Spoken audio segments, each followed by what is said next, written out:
M statement specific था या नहीं, एनालिसिस किया नहीं, अच्छा एनालिसिस में कौन सा टूल यूज किया, पीडीएस से ट्राई किया या नहीं किया, डेटा कलेक्शन सिंपल था या कॉम्प्लिकेटेड था. So our first job is to notice what went right or wrong. What went right. This is different from an academic lecture. In an academic lecture we have very specific answers. You know कि thrombolysis ऐसे करना है. You MI को ऐसे treat करना है. There are no two ways about it. But if two people do a QI project on hand hygiene in two different wards or two different units, they will look totally different, right? So we are here to learn and to understand. And if there is anything very critical that you need to convey to the person, do it one-on-one.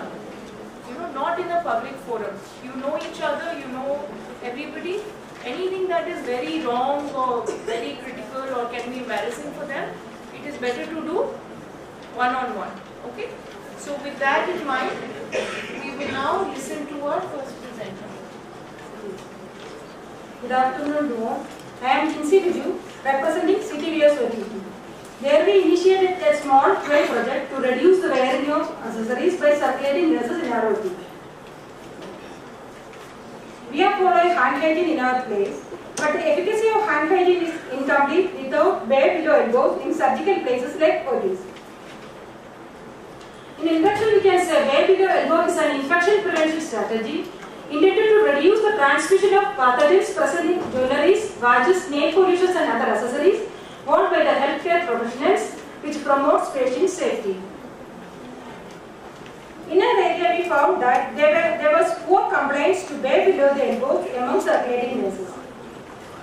For that, we created a QI team with Sister Madhu Sachdeva, our AIIMS, Ms. Bliss, Mr. Rahul, nursing officers, myself Jinsi Viju, and the help of CND team VLD. We created a baseline data regarding the incidence of wearing accessories. The baseline accessory data was collected by direct observation randomly by using a checklist in every shift for alternative of 5 days, and the baseline complaints was calculated, which was found with the median of 30%. And shown the before. This was a baseline data we collected. Without informing, we collected in alternate 5 days, and we got the median of 30.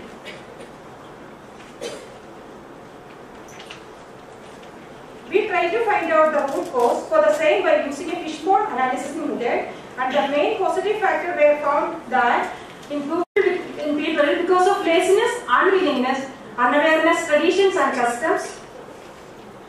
Traditions and customs, recently married, and lack of knowledge. People after recently married people are coming with bangles and all. They will say that they cannot remove that.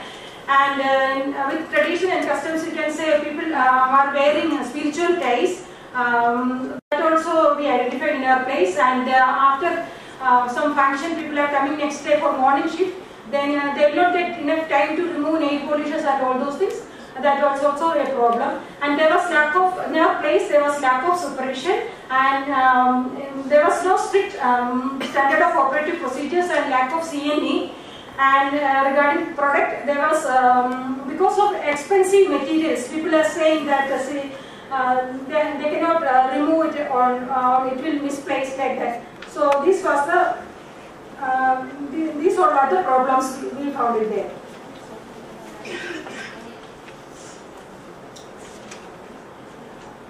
After finding out the cause, our change area 1 was to display posters and charts in our notice boards, corridors and scrubbing areas. As PDSA 1. In this picture you can see that we put posters in our scrubbing rooms of all 8 OTs. And our change area 2 was to sensitize the staff regarding the importance of bare below the elbows and conducted classes and group teaching. In this picture also you can see our team leader is teaching, and we are after teaching and after sensitizing, people were not wearing anything. And in OT, as you know, this is 8 OTs are there to gather. So many nurses are also there. So gathering everyone it's very difficult. So we did small group, and in all shifts, mostly all the shifts, we went to each OTs and we explained to them.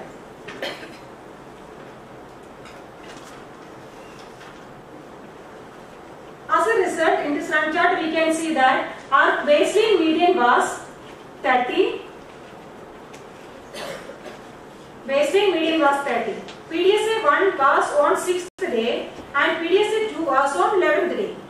Baseline median, this was 30, and PDSA, after PDSA 1, we got the median of 20%, and after PDSA 2, we reached to 10%. That was our target. As the run chart shows, there was a decrease in wearing accessories from day 1 to day 15, and we were able to achieve our target from 30% to 10%. There were so many challenges in the operation theatre because of so many people and different shifts. To gather all the people were very difficult, and some people were unwilling to remove accessories because of misplacement, they said. And intentionally we place small posters in a scrubbing area because little bit consideration of sterility. That's why we made very small charts in our scrubbing area. In sustenance, we are taking CCTV footage twice in every 2 weeks, and we are appreciating our positive reinforcement has to be given to all the staff intermittently and key to celebrate their success regularly. In conclusion, we can say that by simply adopting strict observation, the infection rate could be reduced in the OT and other areas, thus promoting patient safety. Thank you.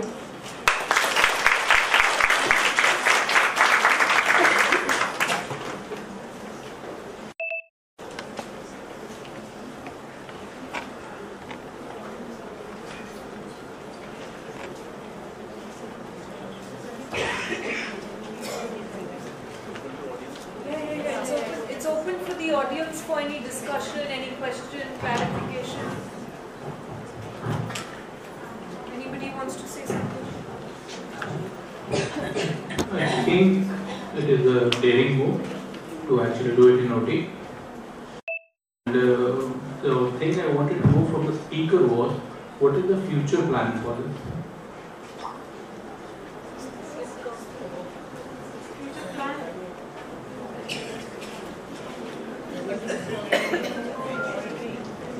Because if you come to the compliance, the doctors will be the worst in that. The future will gradually likely involve everybody started. We have started to implement it to all the nursing staffs, and slowly we will introduce it to the teams, perfusionists, HA, SA, and OTAs and all.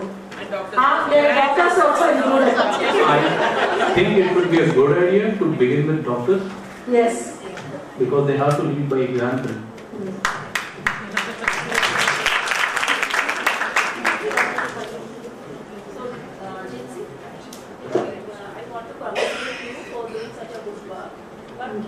Just one small suggestion. Okay. If you include one of the residents, either JR or SR or a faculty in your team. Okay, so a team member should consist of variety. It should not be from saying only nursing. Yes, ma'am. Even use variety they can be technical. In OT you have perfusionists or any so many workers are there, healthcare providers. So make a mixed team of healthcare providers, including doctors. That we are planning, ma'am. Next week we are introducing it to the teams. Then only we can gather them also. First, so that's why we are not including them now. We started in nursing level now. And the head of the unit should be informed. Yes, ma'am. Thanks, Meenakshi. We just really welcome your suggestion, and because this is the first time we are doing, so in future we will be involving everyone in the team. And these are the posters and all, everybody is able to go through that because we have put the posters in the scrubbing room so that everybody can read and go through that. At least they will have some information about that. Yeah. For posters, I think Dr. Vijay can help us out in providing necessary posters and aviators that can help us. Whatever support is required, we are there for you, and we will provide whatever support is. And it's a great move. See, hand hygiene is one of the important factors in reducing the healthcare infection. And with this initiative, I believe if it is extended to all the people who are working in the OT, I believe the infection rate will I just wanted to say that the baseline, the way you collected data was good because it was simple, right? You only observed for 5 days. Yeah. How many 5 days? 10 observations each 10 day. observations. And how long did it take you to make 10 observations? Ma'am, that was like, it was not informed before.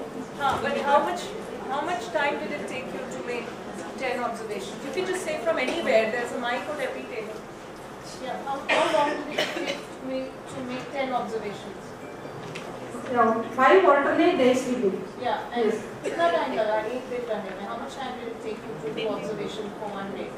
1 day in all shift we were doing. Only 10, right? 10. Yes, 10 we are, Only yes, 10 yes, observations. And the 11th day So result. it's probably like 20 minutes, 20 minutes. right? That's excellent. We don't want one nurse or 2 nurses to be doing full data collection for 2 months. No. So this is a very good example of how to keep your data collection simple. Only 10 observations every alternate day for 5 days. You have 5 data points for your run chart, and then you start doing your PDSs. Okay, thank you.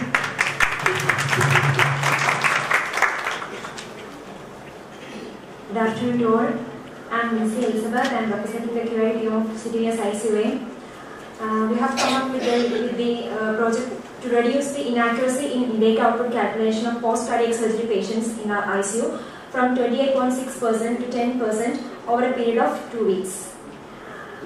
Firstly, when we came into the idea of doing QI in our ICU, we identified the problems. The possible problems we could find were the mothers of babies are unable to maintain hygiene, and the errors in the intake output calculation, the lack of compliance to hand hygiene, the development of pressure sores, and inadequate supply of floor cleaning materials.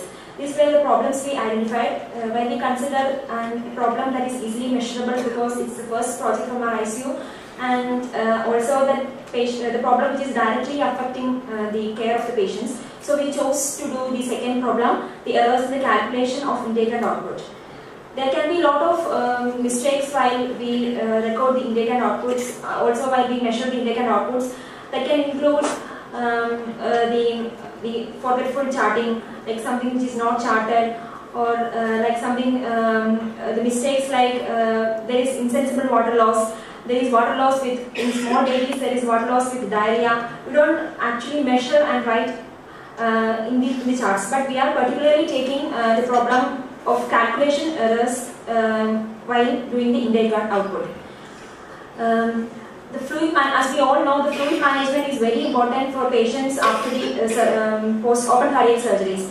Especially the nurses who are working on the bedside, who is taking care of the patients, are 100% responsible for the proper charting and maintenance of the intake and output of the patient. There was a study done in 2016 which showed 35% inaccuracy in fluid balance records of patients who are admitted in the critical care ICU. And we also know that the proper maintenance of the intake and output will reduce the post-op complications, as well as it will reduce the time of hospital stay, and in the overall view, it can reduce the economic burden on our country too. The problem was the inaccuracy in calculation of intake and output of patients in CTS ICU. Usually in our system, normally the intake of the patients usually includes the IV fluid maintenance volume, IV fluid bolus, blood products, albumin, anadrops, oral or RT feeds, PD fluid. These are the normal input values, and the output includes urine, chest tube drainage, PD cycle output drainage, RT drainage. These are things usually come on an overall. These are the things that comes under the intake and output. The team included Geeta Shaji, who is the ANS of our department, Devila Janva, who is a nursing officer, myself, and Vijay Aniyan, who is a senior nursing officer, and Kalyani Ganeshan, who is a senior nursing officer, as our mentors. And the baseline data was collected, and the data collection started on 21st of March. And it's alarming to see that the errors were very high, really high, and the median was 28.6. And the data was it was a very easily measurable thing. So the data was easily collected during the bedside handover after the night shift, when the in-charges take the handover, they usually used to counter-check the intake and output, and they could find the errors in the calculation of mistakes. This is a small picture of the one error we could find from the bypass chart. It's like it's easily seen like the 30 after the cumulative total is 540, and adding 225 it's 565, and then adding 15, the staff read it as 505, and it's actually 565, and that resulted in a mistake. Then coming to the down, it's all mistaken, and this is one type of error. It can be like the patient is having potassium infusion. We calculate the iron drops, but maybe the patient is having potassium infusion, so we chart it on the right side. That's the column for KCl, and that's 0.5 for 1 to 2 hours. Then we stop it, and for the next hours there can be again the calcium restarted, and they forget to add that to the intake and output. These all things usually happen. This is a small example for the error happened. And we analyze the problem. The contributing factors were the carelessness by the staff, lack of knowledge, and forgotten charting. Like hourly we are supposed to chart, but we get late by some reasons.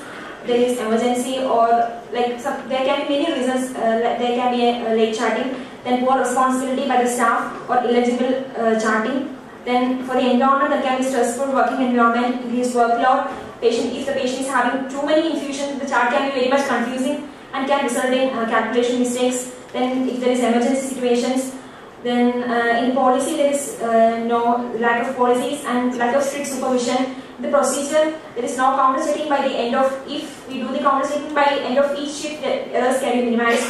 Then if some other staff comes to help and he read it in another way, that can happen to mistakes. Then no proper space for the calculation in the chart. These sort of things can be the things that resulted in the problem. The PDSA, the change idea was to sensitize.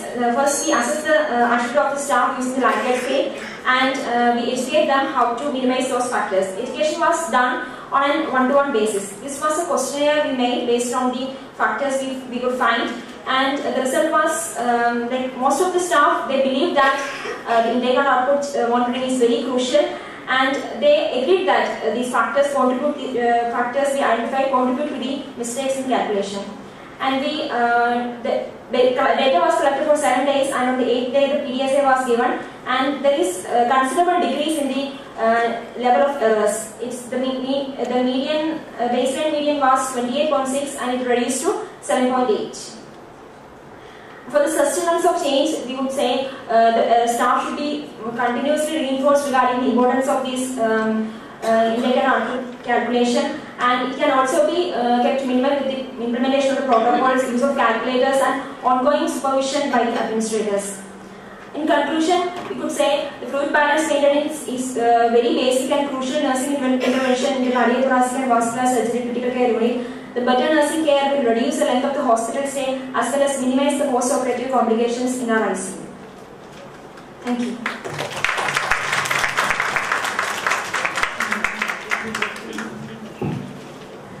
Congratulations.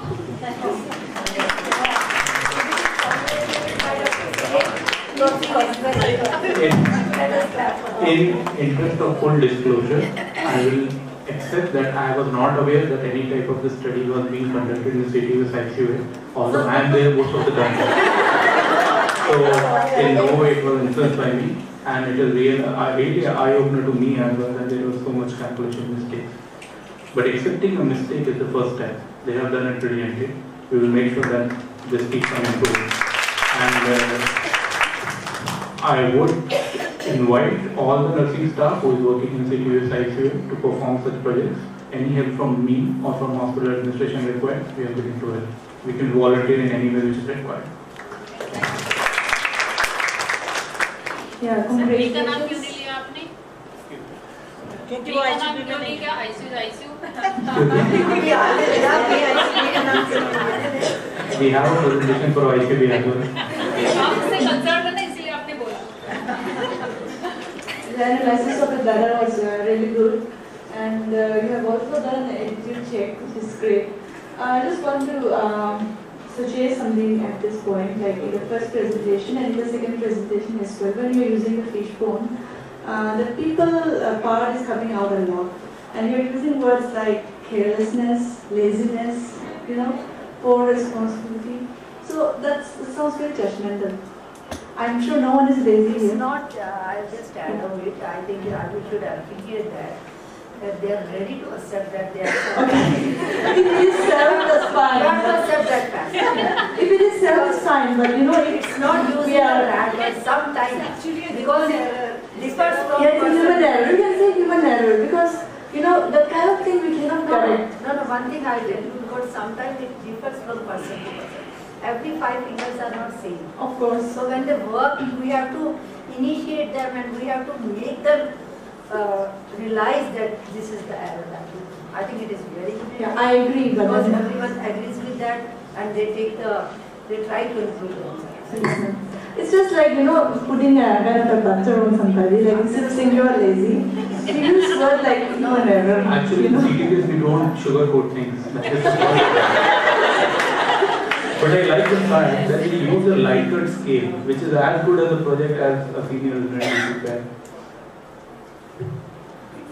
And what was the BDSA you did? If you can elaborate on that. We just educated the staff one-to-one. Everyone knows that it's important, but there are things like we can keep in mind to keep it minimal. If we know that the patient is sick and there can be so many infusions, we need to be careful while calculating. Alright. So maybe I would encourage you to think regarding some other thing rather than educating. Okay. Let's suppose, I'm just giving an example, calculating that 5 rows or 6 rows or something like that, where each nurse has to do, so that you can dash it to your may I say something? Yes. I also worked in the CTVS ICU for many years, and this problem was there then also. And then we made sure that whenever a nurse takes over, she should check the previous total, rather than the night sister in the morning checks and then the whole had to be dropped and it became difficult. So to her as human it's okay, but we can certainly check it. So that's a very good idea. Can we go back to your slide with the photograph? We can have a double check. Yes, double check. The person can also. So this is the level of detail that we want in a QI project. We can't just say ki error ho raha hai, right? So what the team has done, they have identified a very specific type of error. So what ma'am is saying, that their job should not only be to look at the previous slide, but every person who's adding something should check the previous total also, right? Did you get this feedback to me? Yes, that's exactly. So I think what is missing in the PowerPoint presentation is the details of what you did. You did not just do the Likert scale. And I gave you this feedback earlier also. Which are verifiable, which you can gather some evidence about it, rather than putting it in a very generic manner. So that is one suggestion which is there for, I believe, everyone who are doing these QA projects, and I'm simply amazed to see the QA projects which have been done in these CVS. Right?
and we prioritize inadequate maintenance of central venous catheter. It's a teamwork, and my dear team members are Sister Margaret, ANS at Administrative Support, Shamil, Nursing Officer as Data Collector, I as Team Leader, Sister Chandravati as Communicator, and Sister Dolma, Senior Nursing Officer as our mentor. According to our pre-intervention data, the baseline was 49.33%, and the data collection method we used was random selection of 3 patients daily.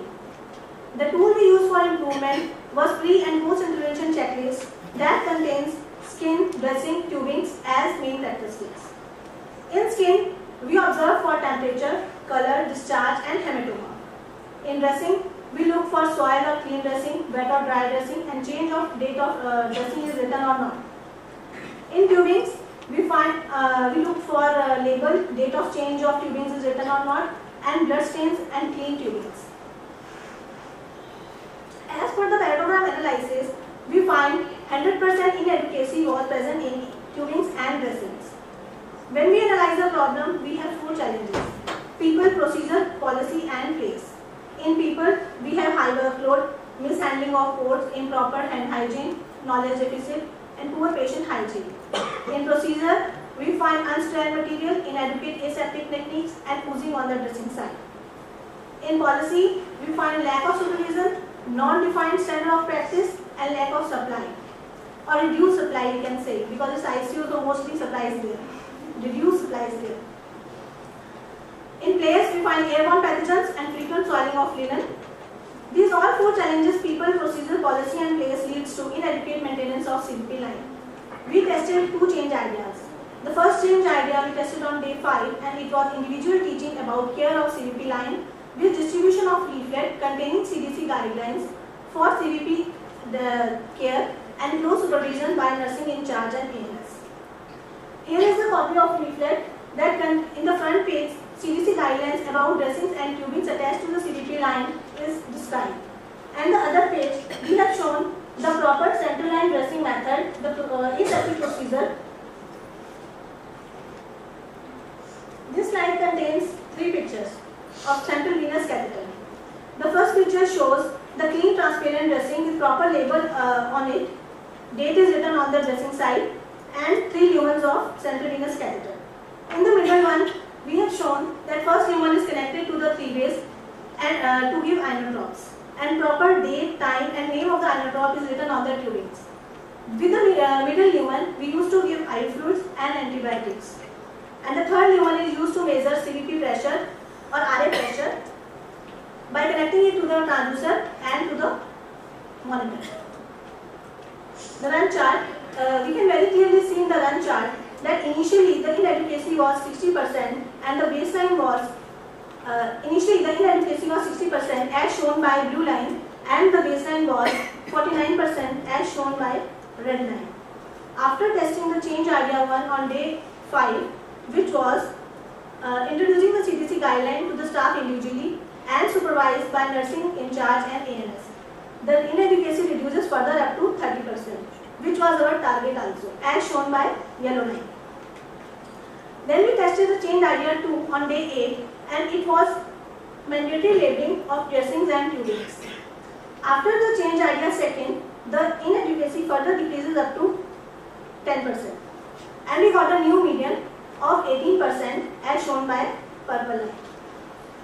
So we can see that initially the baseline was 49% and after testing the change idea 1 and 2, the inadequacy up to, we got a new baseline up to, initially the baseline was 49% after testing and the target median was 30% as shown by yellow line, and after testing the change idea 1 and 2, we got a new target median of 18%.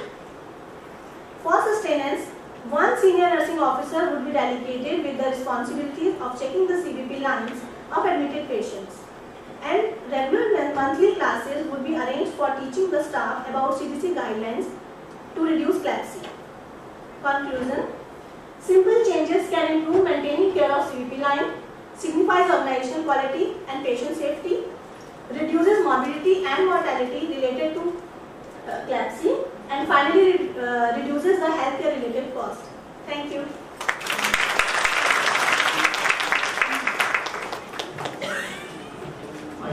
project is a good example, in fact exceptional example of teamwork.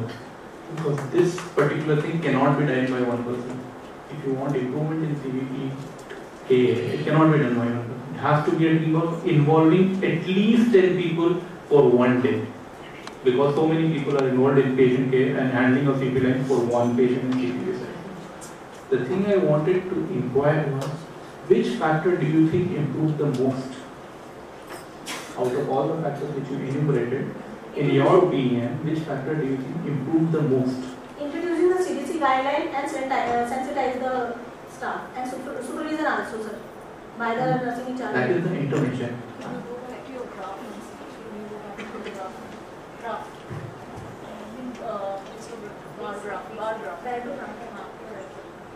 Yeah. Next one, the problems which you identified. Fish pond.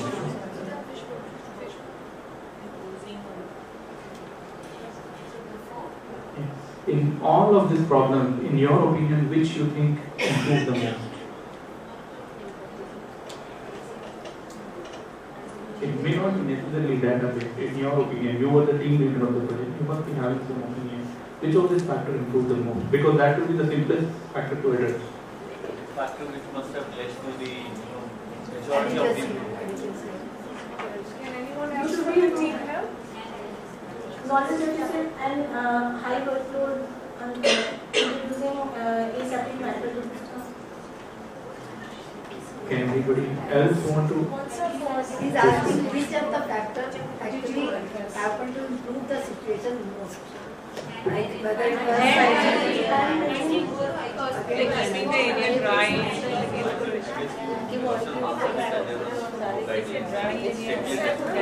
I believe they find this okay. So no defined standard of practice was there earlier, and we are trying to maintain that to improve that standard of practice. So actually you improved on the SOP. I mean, as of now, the phase is where you have just given the awareness about the So SOP. that every new staff will come and they will come to know the guidelines. And that is led to the initial improvement. So now, What I think must have happened. Right now, what is happening in CTU's ICU, a board meeting, that you have a lot of mixed staff. Some staff have joined 2 months back, some have joined 6 months back, some have joined 8 months back, some have joined 1 year back. So you have very less staff which is actually more than 2 years senior. So if the new staff keeps on coming, and like you are saying that you started education and try to make them aware about the standard protocols, how you do, it helps. It is not written anywhere, but it helps, because we are seeing this day in and day out that every 2-3 months there are 4 or 5 people coming who are not used to CTUS ICU at all. First day they will be scared of the number of lines there, forget about maintaining it. So if you just make them aware about the protocol like we do it this way, and if you start doing that, that will improve. I think that is what has led to the improvement rather than one factor contributing. I may not be right. I agree with Dr. Sandeep. So are you using the checklist? Yeah, because I think we have also introduced SOP for every procedure in all the We areas. have standard protocols for ICUs. We have standard protocols. But making aware of new people. Making aware, that's what she's saying is right. That making the new staff who is joined, because they are coming from all places. I think it is the duty of all the AIIMS. Once they have collected in 1 week, if they are not fit, they still won't get a patient. Till they are, accustomed to what protocols they are following and how much important they are. Till then, they don't get patients. Same thing, I think that is the solution to this problem. You can appoint 2 or 3 senior staff who can just orient them for initial 1-2 weeks, because they are the most receptive during those weeks. Once they have joined for a month, nobody is going to receive them. So that orientation program has to start. Right now what is happening is the new person comes, you stick it with some senior staff who is already looking after a patient. She is already sick. The patient may or may not be sick. She doesn't have time to teach this guy that this needs to be done, this needs to be done, this needs to be done. You need a separate staff who is not looking after patients, whose sole job was this. Because then it becomes his or her accountability that if they are not performing well after 7 days, she or he is responsible. So that orientation program needs to be started. That is my opinion, may not be correct.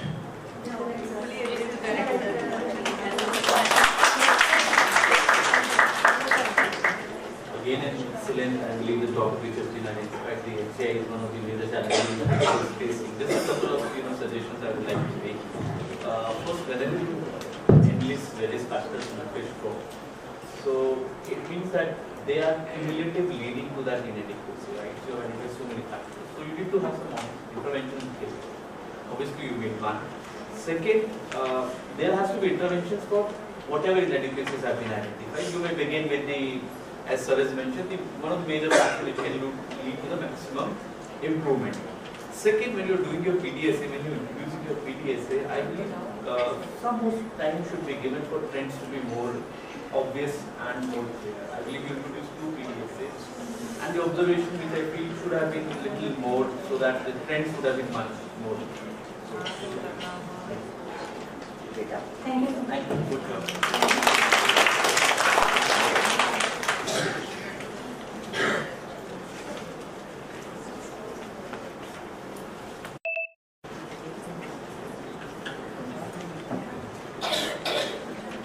So, did you do this in the whole ward or on a specific number of beds? They did In the whole ward. How many beds did you have? 3 beds. And you did it in 3 beds, right? 3 beds per day. 3 beds per day. For data collection. Okay, very nice. Very good afternoon to everyone from CCU, and our topic is to improve hand hygiene practice among staff nurses in coronary care unit, and this care initiative is around for 2 weeks. Introduction: Save life, clean your hands. This is a WHO initiative to reinstate the hand hygiene practice all over the world to reduce the risk of infection. And bread hygiene a problem. We have many problems, but we start from the scratch. So we took poor hand hygiene, which has maximum score according to patient outcome related to resources, easy to measure, and under the control of team members. Problem identified: poor hand hygiene compliance among staff nurses in coronary care unit, and this is our team which work together for this. Baseline. We collected our baseline data for random. This is a random collection around for 8 days, and percentage compliance was 40%. Aim to improve hand hygiene compliance among staff nurses of coronary care unit from 41 to 75% in 1 month. Measurement data collection. We use observation checklist, and how we collected the data. We observe 1 cubicle for 1 hour or 1 week to get the baseline data, and while we are collecting the data, the staff was not informed, and for 1 hour how many opportunity they get and how much they utilize. According to that we calculate the percentage. Challenges we faced: poor administrative support, and we need to frequently alert all the staff regarding the new hand wash area, poor compliance to alcohol and drug, and short supply of hand towel and paper towel. Observation checklist. This is the example, like we took the 5 moments before patient, after touching the patient, before aseptic procedures, and after body fluid exposure, and after contact with the patient surrounding. And we took the total opportunity and observation, how many opportunity they had used, and then calculate. Problem analysis. Our main problem was related to place. Actually, CC is 19 bedded, and we have only single hand wash area in the extreme left corner, and 1 to 8 more sick patient, and it's difficult to be accessible all the time in the corner. Inconvenient place for hand hygiene. And the second problem is related to product, that is short supply of paper towel and hand towel and hand drying. Change idea. Our change idea was related to related to the place, and so we have TPI room and we have a sink there already available, which was not used for the hand wash. So we plan to utilize that area for the hand wash, and staff was sensitized regarding that. And we also arrange all the prerequisites for hand hygiene, like hand towel, tissue paper, soap near the sink. How the change carried out? We took permission from AIIMS to utilize the hand wash facility, which is already available in our TPI room, and we arrange all the prerequisites and share the baseline data regarding poor hand hygiene compliance among the staff to encourage them and we also assist to scale up the supplies needed for hand hygiene. And this is the area before this area is not used for hand wash, and after that we arrange all the supply and now it is used. And this is health sensitization regarding hand hygiene. Before our percentage compliance was 40%, and after PDSA we got it 75%. Conclusion: constant encouragement, education and intervention are necessary to sustain the improvement of hand hygiene practice. And we also plan to use hand hygiene observation form regularly. And in future we are also taking permission for hand dry, and that area which is not used earlier, actually that is not full-fledged for the hand hygiene practice, that is in TPI room, so we are planning to improve that area for proper use.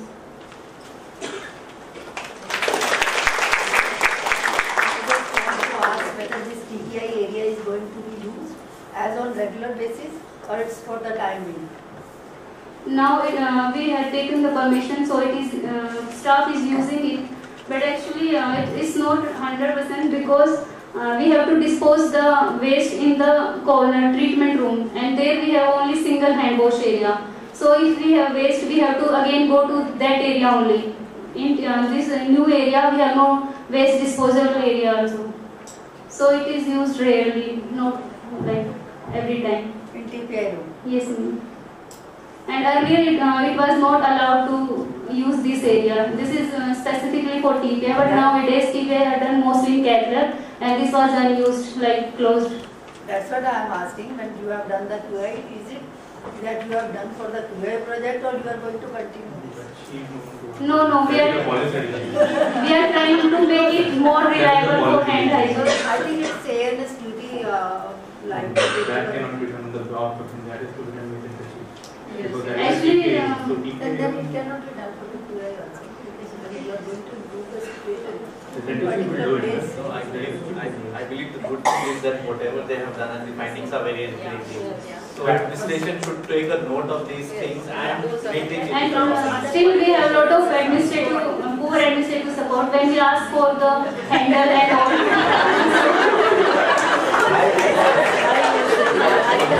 Actually, doctors have advised not to do any plumber effect there. So we have to adjust for hand wash and all these things. First thing, amazing results. 30% increase is nearly 90% increase of your compliance. I mean, which is really difficult to do, and I can identify that because I have washed number of times hands in TPA. Second thing, like you have repeatedly commented that administrative support was poor. Right? Yes, sir. So, if you make a proper document and send it to Center Chief, I don't see any reason why he can't sign it. Because last year, in the same boardroom, we had a meeting on infection control in which Dr. Meher was sitting where I am sitting.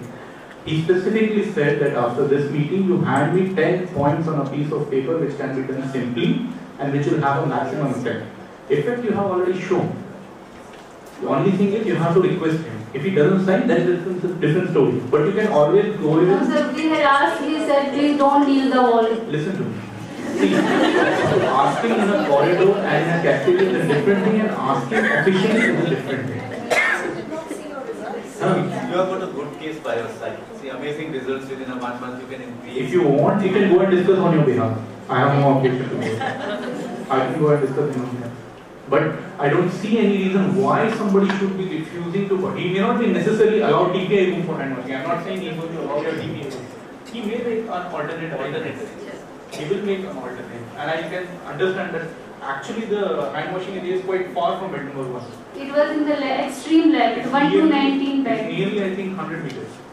Maybe, I am not sure. But it is far away. Even if I am looking at bed number 1 away, then I would like to go and wash my hands in cafeteria rather than going to that window.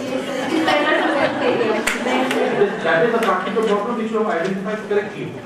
And maybe if we can take care of that, your hand hygiene will definitely be sustained. The only thing remains is that you need a basin near the area bed number 1, 2 and 3, which I think can be sorted out if we see 3 to Center Chief. I don't see any reason why you should do it. The only thing is we need to convince him with the figures which you already have. You have done 90% of the job. Only 10% job is going approaching him. You can ask whosoever is in charge of CCM. If nobody is willing, I will be willing to go.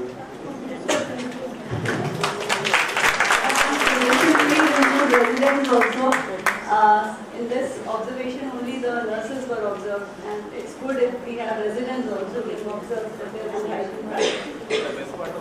Actually, the best part of CCM is there is only one resident in 20 hours. Unlike the ICU where you have 20 residents rushing it, there is only one resident in 20 hours. So his or her hands would be really clean, right? See, one more thing is which is not related to QI, but since all of us are here, so I would like to bring it to your notice. So whenever such facilities are being planned and senior nursing administrators are involved, they should look for such things, right? Like she mentioned, there was only one hand hygiene station, so it is very difficult to move on. So that these can be few things, learnings apart from the QI which we are doing. Fantastic example of trying to make work easier for people. Normally and it's okay, in a lot of projects we need to sensitize and educate, but we're all trained professionals, right? You can go, if there's some knowledge deficit, everybody can go watch a YouTube video, ask each other or read a book, right? What you cannot do alone is to make the job easier, and that's what the team is needed for. Great idea, लोगों को problem हो रही है हाथ धोने में, अच्छा basin नहीं बन पा रहा है यहाँ पे, एडमिनिस्ट्रेशन नहीं सपोर्ट कर रहा है. What is an unused resource which can be activated? Fantastic. अब अगर आपकी बात एडमिनिस्ट्रेशन सुन लेता है, आपके पास 2 नहीं, आपके पास 3 बेसन है, right? You have uncovered a treasure which even the administration would not have noticed. Fantastic. I think they deserve a round of applause.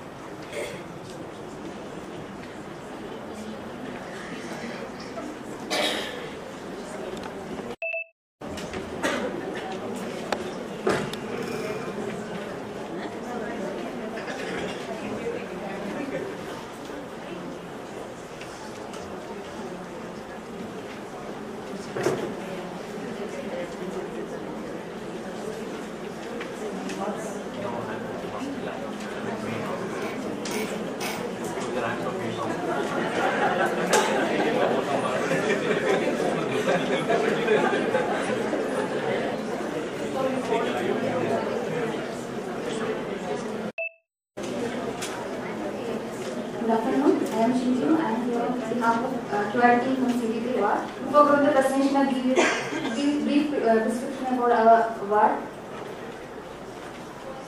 This CP3 ward under the Department of Cardiology. We have 37 bed. Out of 37, 5 beds reserved for short admission. And we have average 17 admissions per day and 18 discharges per day. Because of this high patient turnover, we face so many problems. And to prioritize the problem, we chose is in our prioritization matrix. From this, we identified that the medication error is the most important and urgent problem that needs immediate action. You all know that medication process is a complex procedure. It includes prescription phase, transcription phase, dispensing phase, administration phase, and monitoring phase. Here we choose dispensing phase as a topic of study. This is the actual situation before the QA initiative, that is overcrowding at the area of dispensing medicine. So we aim to decrease the medication error by improving the medication dispensing score from 61.27% to 80% in 3 weeks. Patient safety is a common goal for every healthcare provider. One of the major issues for patient safety is medication error, which may occur any phase of medication process. A recent systemic review reveals that there is a high rate of incidence of dispensing error, which was published by International Journal of Drug Development and Research. This was the problem, that is a medication dispensing error in CT3. Our team members, team leader Rijo, are following. We choose observation checklist to assess the medicine dispensing score, which contain 5 items. They are classified as always, sometimes and rarely, with 20, 10 and 5 marks for each positive responses. Finally, categorize good, average and poor score based on the score obtained. This is our observation checklist, which contains 5 items and with 3 responses. And first one, the controlled drugs, that is morphine and fentanyl, are checked in each sheet and kept locked in safe and maintained good specimen signature after using controlled medicine. Second, senior nursing officer maintained medicine dispensing diary in each sheet, which counter-checked by medicine in charge, that is sister in charge, every day. Third one, senior nursing officer in duty dispensing medicine in ward in each sheet. Fourth one, reconstituted injections and medicines are not used after 24 hours. And fifth one, minimum time was taken in dispensing medicine in ward. If the response is always get 20 mark, the response is sometimes get 10 mark, it's rarely get 5 mark. And finally we categorize into good score, average score, poor score based on the score obtained. That is the more than 80% mark get good score, 60 to 79% mark get average score, 30 to 59% mark get poor score. This is the baseline data. We collect the baseline data from 13/3/2019 to 17/3/2019. From this you can see that all the mean scores come under the average region. This is our fishbone analysis, and the defect is medication dispensing error, and the highlighted box is the main root cause, that is the lack of supervision, similarity in the labeling and packaging, group of cases came for the medicine preparation, time lag in dispensing, lack of regular training, and lack of incident report culture. These are the main root cause that we found before the QA initiative. This was the actual process chart, and before QA initiative, this was the processing that was that done in our work, that is the maintaining track account book, which is done by counter sister, and which is counter checked by medicine in charge, and she dispensed the medicine to the ward, and concerned nursing staff taken the medicine from the inventory. In change area, we plan to, in time fees, we aim to improve the medicine dispense score in CT3, and we plan to post one senior nursing officer for dispensing medicine in each sheet. And do fees, one senior nursing officer was delegated for dispensing medicine. She was responsible for dispensing medicine to nursing staff in each sheet and recorded in dispensing diary, and balance medicine kept locked in safe. And after we collect and analyze the data, which indicate that there is improvement in medicine dispensing score. Finally, we adopted the change and it is sustained. This was processed after the QA initiative. From this slide, we can see that in dispensing phase, we dedicated senior nursing officer for dispensing medicine. She reviewed the order with instruction book, treatment book, and nurse's record, and she is responsible for maintaining the drug account book for that particular day. After that, this counter checked by medicine in charge, that is sister in charge, and the sister in charge dispensing medicine to the ward. After that, the senior nursing officer distributed the medicine to the concerned nursing staff and compared it with drug account book. After that, she maintained a dispensing diary, and the remaining medicine kept under lock and key. After that, after the duty, she had handing over the dispensing diary and remaining medicine to the next chief senior nursing officer. This was a slide.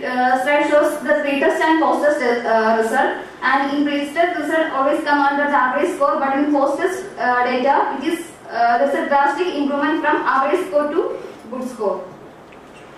This was our run chart. Here x-axis shows the days and y-axis shows the percentage of score. And the day 1 to day 5 is the pre-test days, and day 6 to day 15 is the post-test days. And the yellow dotted line indicates the percentage of score, and pink line indicates the baseline median, that is 61.27%, and red line indicates the target of 80%, and blue line indicates the new median, that is 82.79%. For sustenance, we continue the lock and key system, CNE program, first out, first use policy, proper labeling, early dispensing medicine involved, and incident report initiative. This was a change idea. After delegation of dedicated nursing officer for dispensing medicine, she is dispensing medicine to a single person at a time. Lock and key system, dispensing diary, daily drug account book. The approach by delegating dedicated nursing officer for dispensing medicine, lock and key system, and maintaining dispensing diary can improve medication dispensing score and reduce the medication error associated with it. This improvement was achieved with use of Plan to Study Act. The impact can be significant and will promote hospital safety culture. Thank you.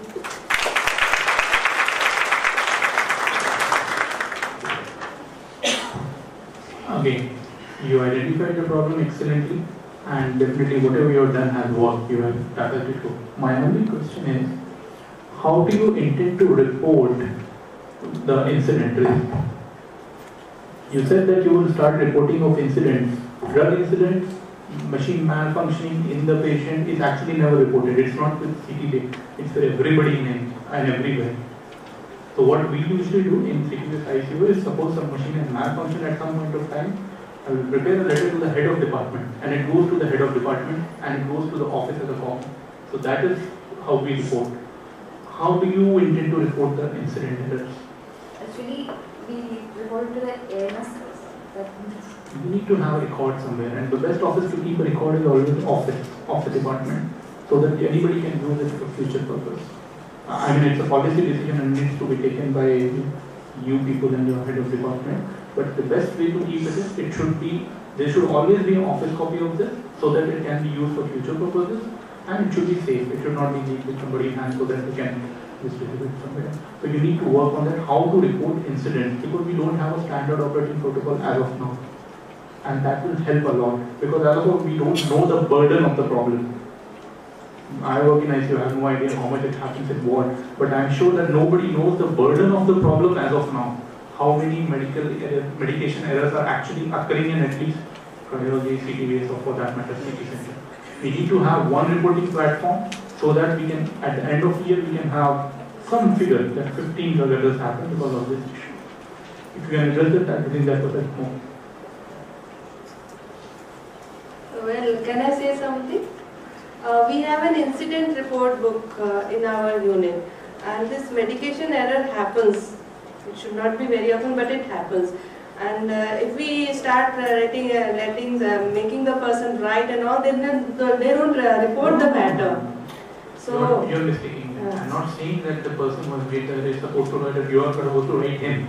Yeah. It is just simply information that this medication error occurred at this day because of this incident. You are not supposed to write the name or anything else. It is just an incident report. Nobody is we do write it in a diary. But that is not an official record.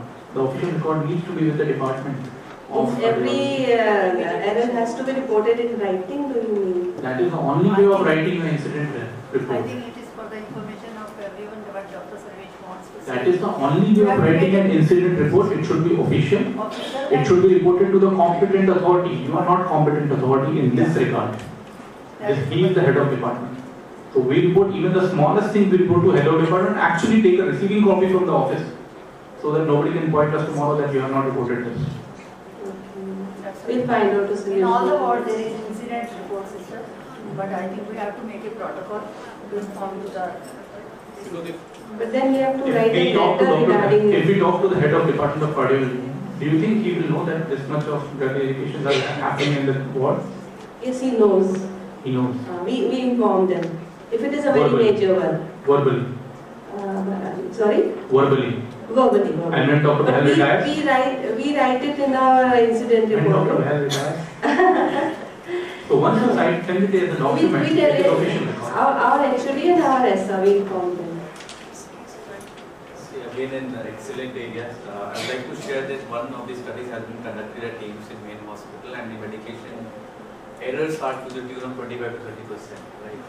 So again a very good area which has been identified, and the main intervention which was there, dedicating a SNO for dispensing the medicine. A word of caution, this is an important area. Here you can dedicate a medpa, but it might not be possible in all the QI projects. So that is something which you need to identify, that which QI areas needs dedicated medpa. Thank you. Good job. Just one question. You have identified your problem on research and the importance of the problem. So that's good. I just want to know, like in the PTSA you implemented, you now are doing it one by one, isn't it? So is there any effect of that on the other nursing officers? Because earlier they were doing it at one time and they were finishing, right? And now you are calling them one by one. So yeah, how has been your experience?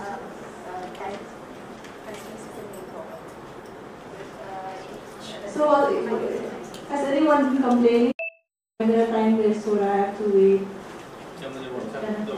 And actually there was a questions. All they told that all are qualified. Then why start this type of initiative? After explaining the instance, all are followed. So they are following. So our job is to make things easy for people, right? So first of all, medication errors are the most complex UI projects to do. So picking it up as your first project was a very challenging task. You know, if it was up to me, I would never pick up, or I would never recommend anybody to deal with medication errors because it's very complicated. Secondly, when you're doing medication, when you're saying dispensing error, I didn't understand what you mean by that. Give me an example of an error, like in the previous project she showed me that calculation. Actually ma'am, before there is a not separate senior nursing officer, No, that's the solution. I want to know what error, okay, we can discuss this offline, right?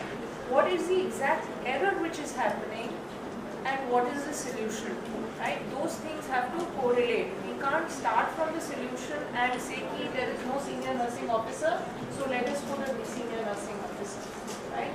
What is the dispensing error that is happening? Like instead of dispensing, I don't know, 250, like one tablet of paracetamol, 2 were dispensed. Like what is the exact error?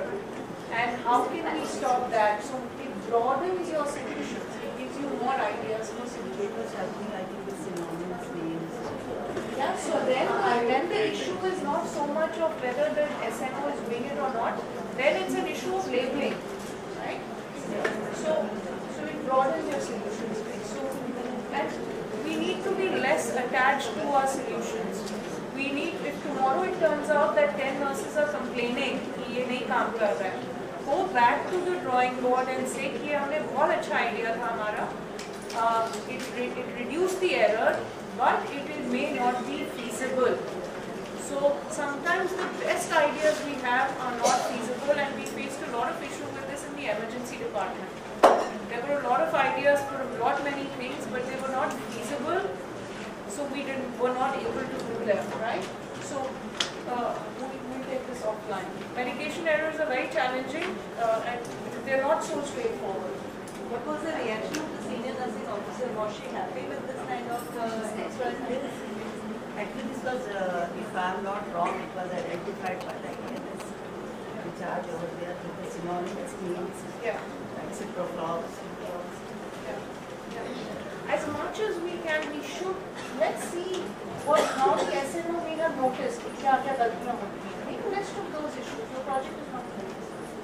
So most of our projects have just started, you know, and they've started on a very good note and very with a lot of I would even say perfection. Like I have not seen first UI projects like this, but they are not complete. So we have to do the next step.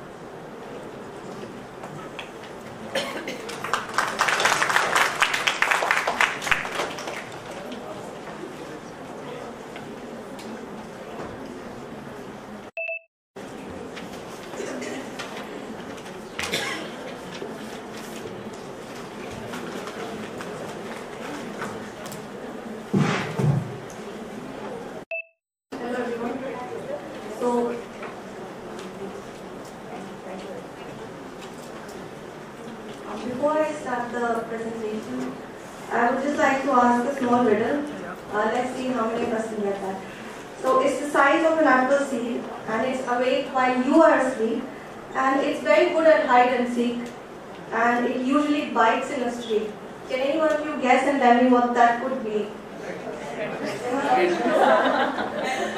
So a lot of us are correct here. We are talking about bedroom. And a very good afternoon to the esteemed guests, my faculty, seniors, and all my dear friends.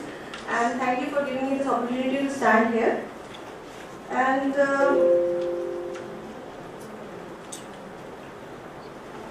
my name is Ranita Singh, and I am from CT4 ward, and I welcome you all. So the topic that I will be discussing today is to reduce the incidence of bedbug bites to the patients and attendants in CT4 ward.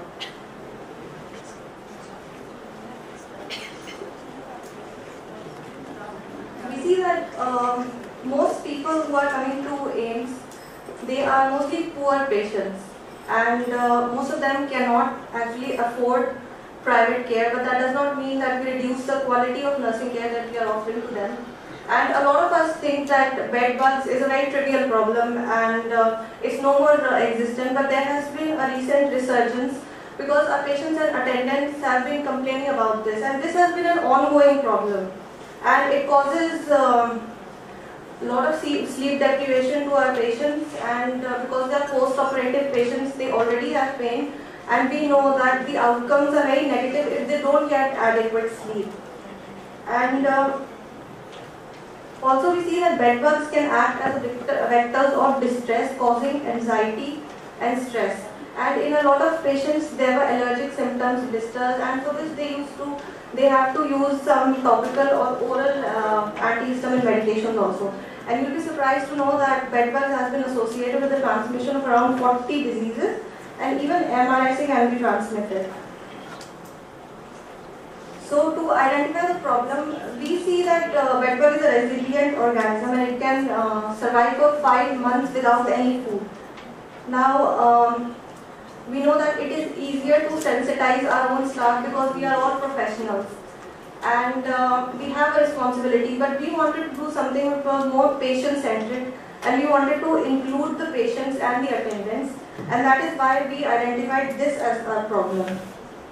Let me introduce the team members. Litty Robin as team member, and we collected the data, and we were privileged to have administrative support from ANS Sister Alima George and Senior Nursing Officer Margaret T.S.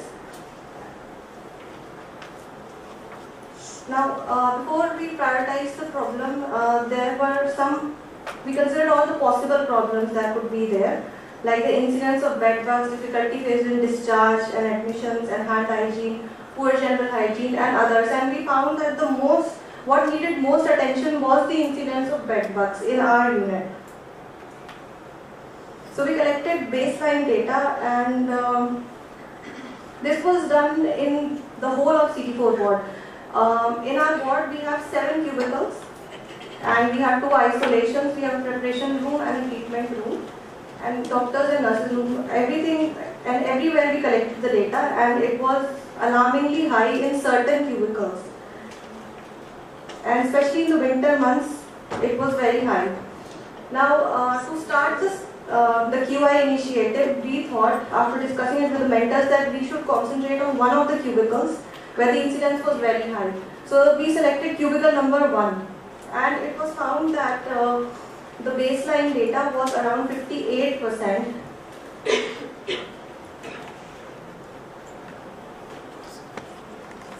We made our SMART aim, which was to decrease the incidence of bed bug bites among the patients and their attendants in one cubicle of CT4 from 58%, which was the baseline medium, to 48% within 3 weeks. The problem was analyzed using the fishbone diagram, and we see that if we look at people, there was lack of personal hygiene, and we don't blame them because a lot of them, they travel through trains, they come to the OPDs, they get admitted on the same day. A lot of them are staying on the footpaths and they get admitted, so we cannot actually blame them.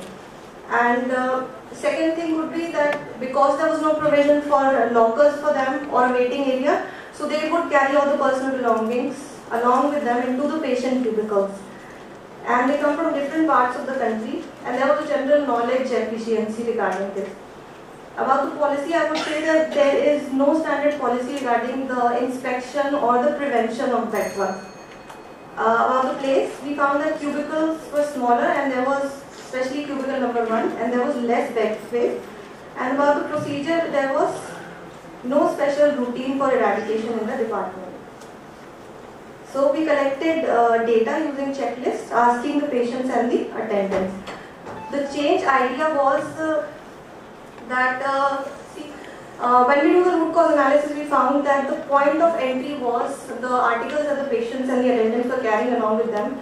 So we tried to restrict those belongings and made a checklist, as you can see over here, that one of the attendants is reading the checklist in which only the most basic essential patient care items were allowed, just like the steam inhaler, spirometer, and the prescribed medicines, if at all they were required. And other articles like blankets, their perishables, they were not permitted. And the second PDSA was to increase the frequency of water treatment, and this was routinely inspected by the senior nursing officer and the AIIMS. Now, as we collected the data, we calculated the median and it came to 58.3%. And later on, after the implementation of our PDSAs, there was a decline to 37.46%. If you look at the overall result, we see that the dotted line represents the baseline data that was available, and the run chart shows the blue line is the incidence that was reported, and after the implementation of PDSA 1 on the 23rd of March, we were expecting a gradual decline, and we see that it's there. Now, what we see is that just by restricting the articles, there cannot be a magical single strategy changed and all the bed would get eliminated magically. That's not possible. So, second step that we jointly took was to increase the frequency of hot air treatments, and that was a PDSA 2 introduced on 28th of March. And after that, there has been some change and a gradual decline. In conclusion, I would say that although the pest is very small, but the problem is not that small. And the implementation of the change idea that has led to some decrease in the complaint, but the problem has not been completely eradicated. It's just the efforts that have initiated. And for sustenance, I would say that we have allocated specific days for specific PDSAs. Although fumigation, garbalization, change of sheets and curtains were already happening there, but now we have allocated Saturday for hot air treatment so that the eggs and the infestation can be taken care of. And also efforts are being taken to provide lockers outside the cubicle to the patients so that they have a space where they can keep some of their articles. And we also plan to adopt the same policy in other cubicles of CT4 ward.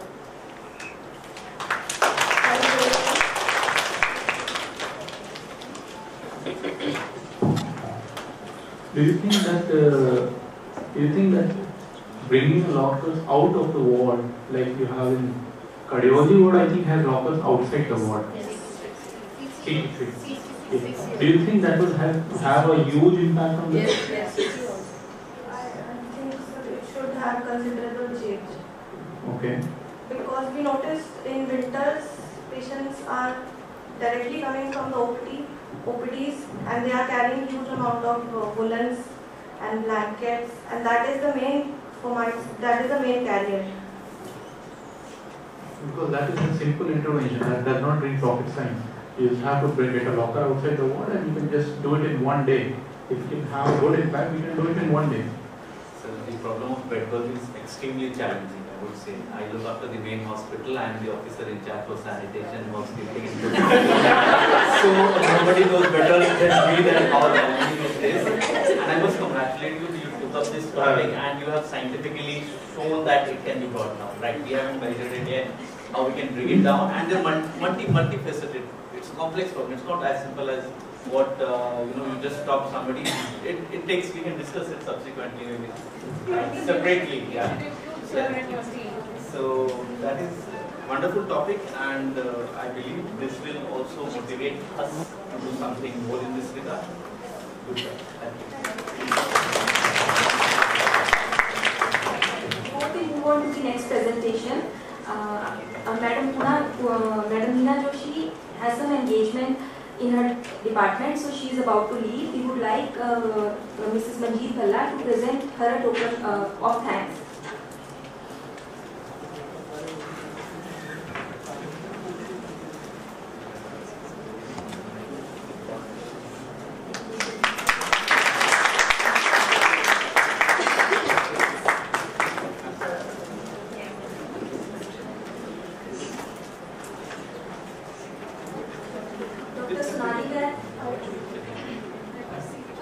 Dr. Sonali Gal is also leaving. We thank both of you, ma'am, for sparing time for us. There was a plan to award prizes to the top 3, but we decided against it. Don't be very disappointed. The reason we decided against it is because one, a lot of these projects still need to continue, and secondly, we would find it very difficult to judge these 14 projects at 1, 2, 3 because they're all very, very excellent projects and I've heard all of them before. So it would really not be fair to the remaining 11 if we just judge 1, 2, 3 as the top. So yeah, so I'll take your leave now. Thank you.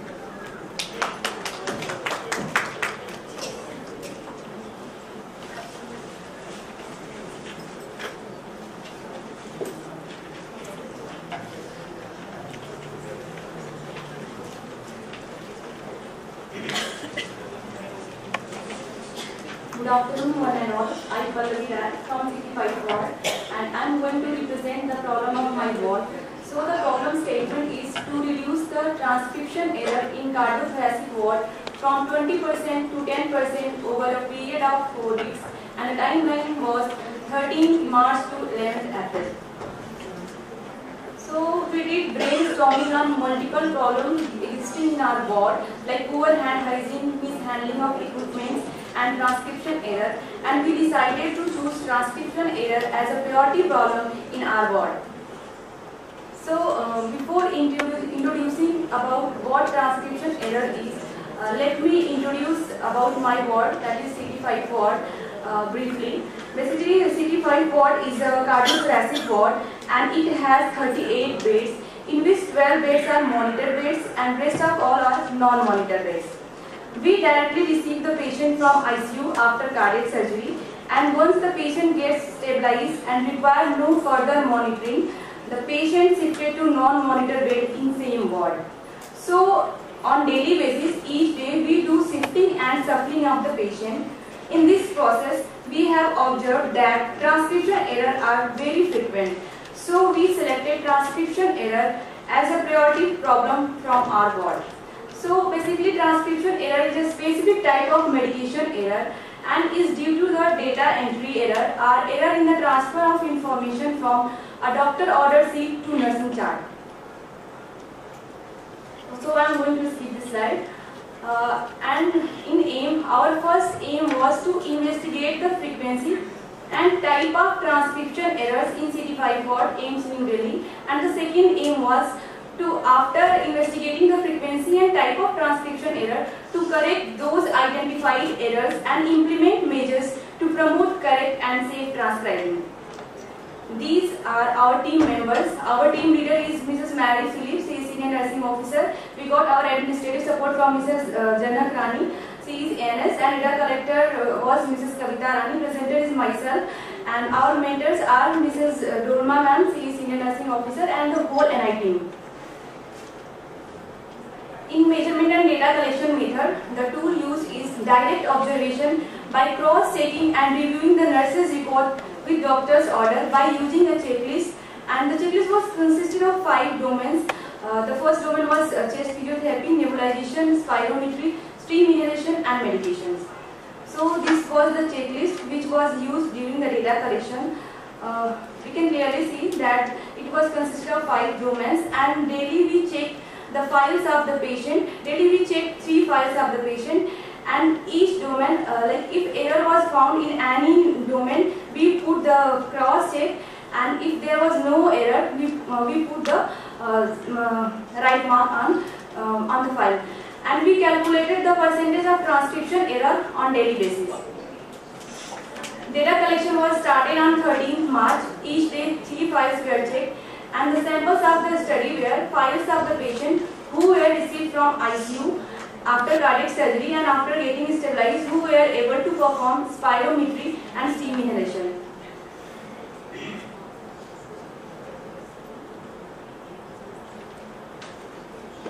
So I'm sorry, one slide is missing. So we started to collecting the data from 13th March, and we have collected the baseline data from 13th March to 19th March over a period of 1 week, and we found that the baseline median was 20%, and on the basis of baseline median we set the target up to reduce it up to the 10%.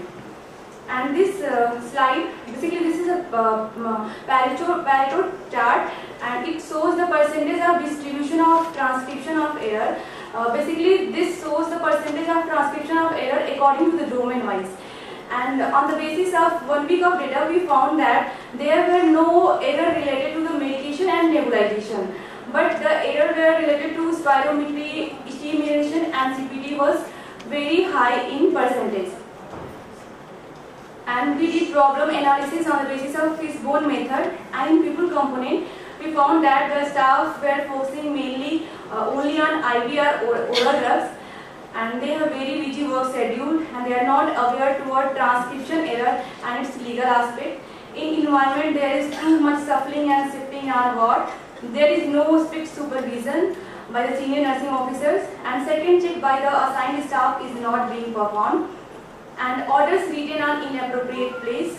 Actually not on regularly, but sometimes it happens that when the doctors comes on the round, they do write any changes in the medication or any additional things on the nurse's record instead of writing on the doctor's order. So sometimes it creates confusion in misleading of the information. In policies, we found that there is no proper SOPs is there, and in procedure, because of very busy work schedule, staff is not paying proper attention to additional interventions. As we found in the baseline data that there was no error related to the medications, but error were related to additional interventions like CPT, nebulization, stimulation and spirometry were high in percentage.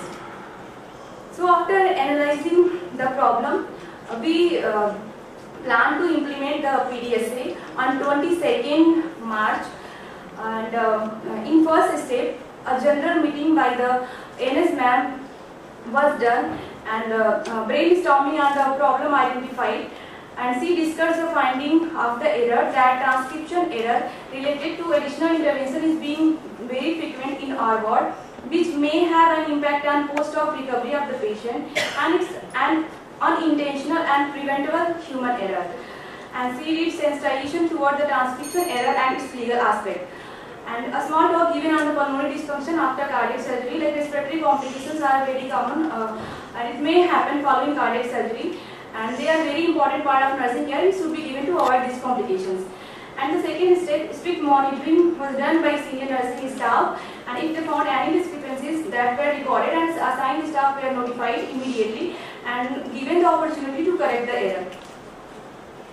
In fourth step, assigned staff instructed to cross-check the file in each seat and to ensure accurate transcription of the information.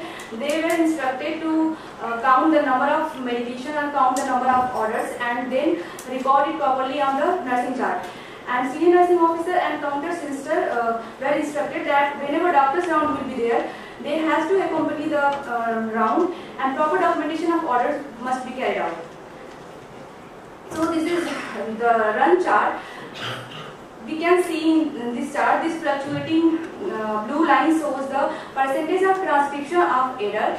We have collected the baseline data from 13th March to 19th March, and on the basis of this data, we found that baseline median was 20%, and we set the target to reduce it up to the 10%, that is shown by this violet line. And we implemented the PDSA, that was a multi-step process, on 22nd. And after implementing this PDSA and collecting the data till 11th April, we calculated the new median, and it was the new median was 7%.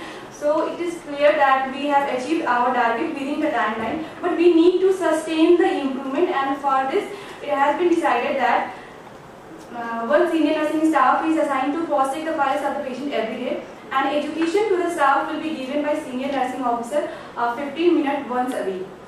In conclusion, I would like to say transcription error needs to be properly identified and understood. With implementation of simple ideas such as sensitization, education and strict supervision can reduce the transcription error. Thank you for your attention. I have a simple idea about your sustenance thing. Most of the problem which you have showed is actually chest physiotherapy, nebulization, or steam inhalation, not nebulization per se. Steam and chest physiotherapy. Yes, sir. So what we can do, so what we can do from ICU is, like the order which is not visible on the file, you can make it visible on the hand. You can put a tag on the hand, like you have name tag when the patient goes to OT. We can choose a different color tag, and when we are sending the patient from ICU to ward, we can put the tag on hand. That means this patient needs respiratory therapy. Yes, not all patients require respiratory therapy in ward. only 20%, 25% of the patients actually require intensive respiratory therapy in wards. And those patients should be identifiable from a distance. You should not be looking in the orders to identify. So if you can have some sort of identification, so that whenever somebody new is coming in, he sees the tag, this patient will probably be requiring respiratory therapy, and then the nursing staff can cross-check the orders.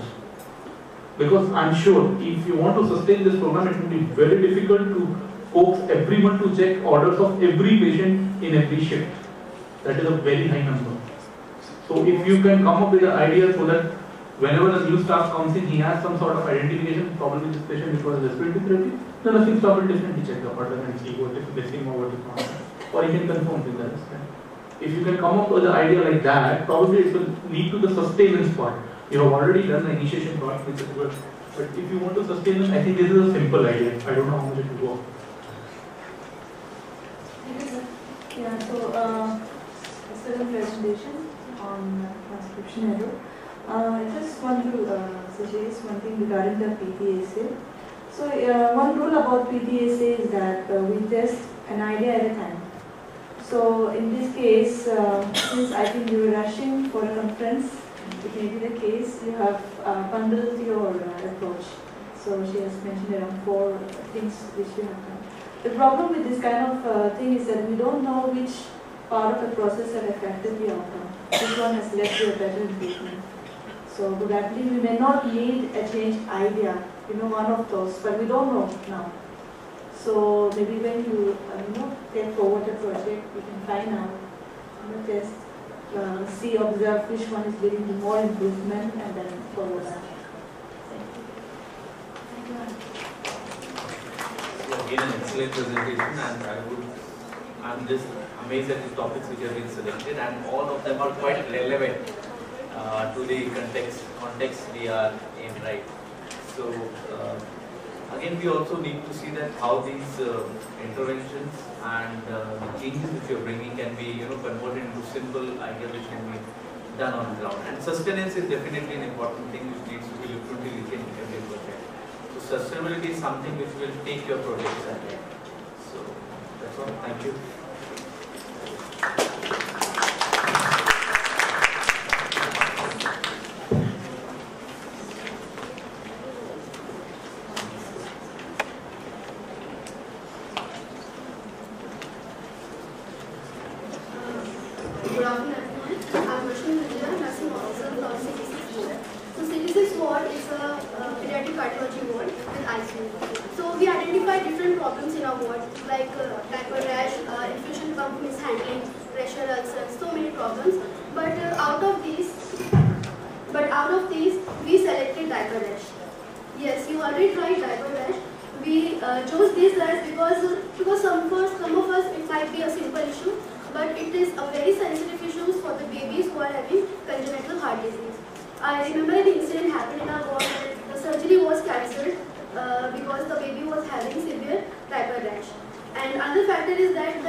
In all the 3 shifts, the basic observation was done to assess the development of rash by the nurse on duty, and in the evening and the night shift, that data was collected and documented by the charge nurse, and thus how we collected the first baseline data in first week. So you can see this is 86 ward where a baby is there with a diaper, and you can see. So in the first week we collected baseline data, and in this we identified in the first week we had 3 babies with diaper rash, and out of 43 babies.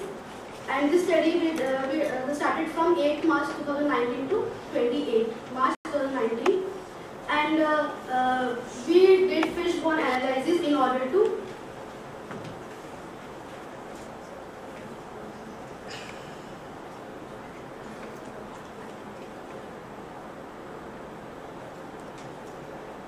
we did fishbone analysis in which we tried to figure out different problems, the different factors which are causing diaper rash. So there were treatment. In treatment, the babies were getting diuretics.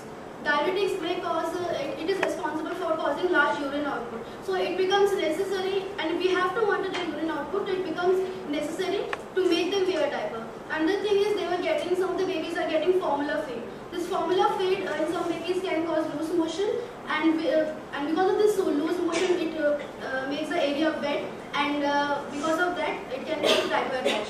Another factor was lack of knowledge in nurses and the mothers. Other things are like unhygienic practices followed by mothers, and some of the products like the alcohol-based wipes that they are normally using, the mothers are using, and what I have personally seen that whenever we in the ward we used to disinfect our hands with the sterilium, so they think that is something good. They use the same thing to clean the diaper area. So that's what we should make them understand all these things. So in the second week we implemented change idea 1, in which we sensitized all the mothers and nurses by clinical teaching. It's very easy to say that we sensitized, but it was a difficult task because most of them were not willing, because they think that it's a very common, it's not that important, and just we told them like regarding the incident happened and the scientific spell case and all, then they tried to then they understood it. And regarding mothers, just imagine most of the babies are ventilator and we are telling them like you have to do these things, then this will cause additional stress to them. So just to make them understand that these things like you can prevent it, because once it is occurred, they don't have to do anything, they have to follow some simple practices, and just because it can lead to, and if once it is occurred, it can cause pain and discomfort to the baby. And we follow, we involved all the nurses or the bedside nurses for this. And after 1 week, the incidence rate got reduced from 9 to 3%, and the frequency of diaper rash was also reduced.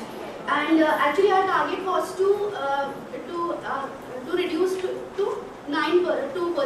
So we got 3%.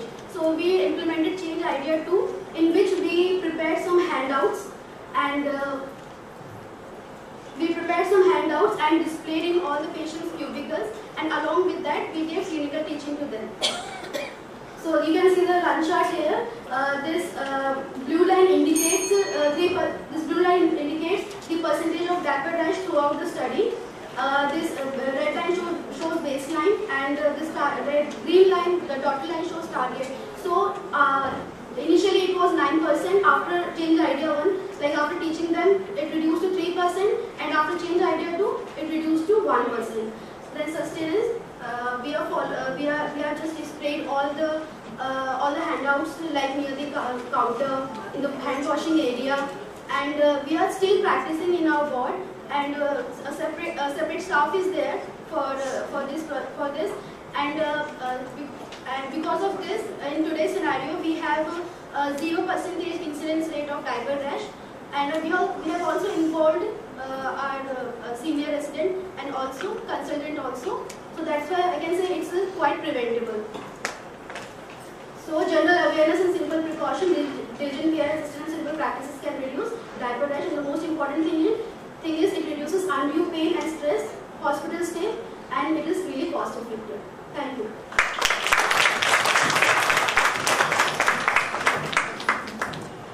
Interesting. How did you involve consultant and senior residents? They are the first ones to run away. Sir, we just informed them. Informing is not involving. Informing is not involving. And their involvement is important because I have certain patients in ICU who develop hypertension because of long stays, diarrhea. It's a nightmare to treat it. I would be surprised to see any senior resident involved in treating a diaper rash. They will just made them aware that we are doing such projects. You want them in the project. That is fine. They just encouraged us. We wanted them to know what we are doing actually. Involvement in project is different.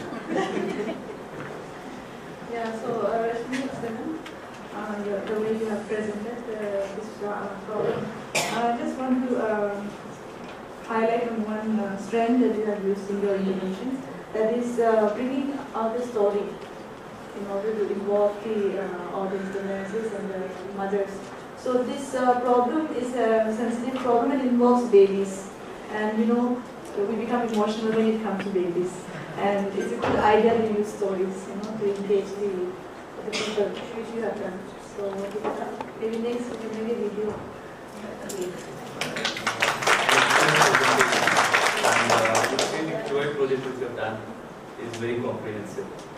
The factors which you have identified in fishbone and the intervention which you have introduced in PDSA, it covers all the aspects. So that's a good thing that you have touched upon the various aspects and it has brought down the data. Good work.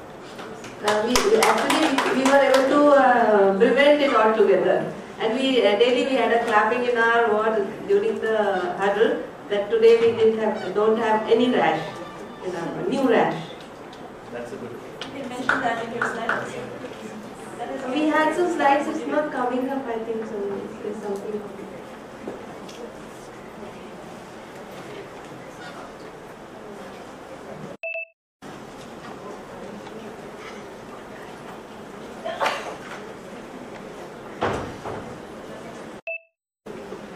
Good afternoon to all.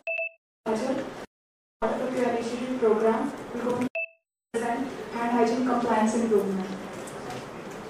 As our aim statement is EQI initiative to improve the hand hygiene compliance among CT6 CT nurses from 40% to 70% within 1 month.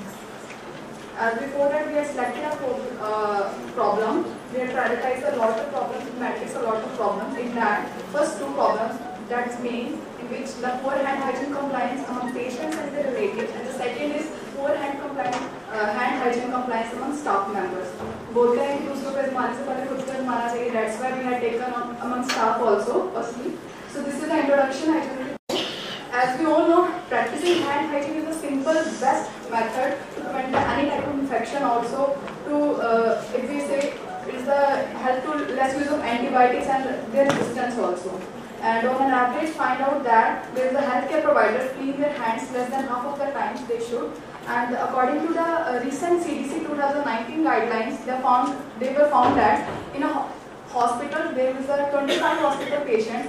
In that, 1 hospital patient is having the hospital-acquired infection. So for that, we have to need to get a hand hygiene compliance, maintain a hand hygiene at least. So problem we identified that is poor compliance in hand hygiene practices among nursing officers. And our team members is Molly James, Shirley James, ANS as a team leader and administrative support. Sophie Rupal as a senior nursing officer, Satya as nursing officer, the data collector, Kajal nursing officer, commonly as me, and Manjeet Bhala ma'am, Yamshan Dolma ma'am, and NIT, they all are. As I already also thanks to all board members, they are actively participating to achieve our target. First, about the basics that our data collection started on the 11th of March.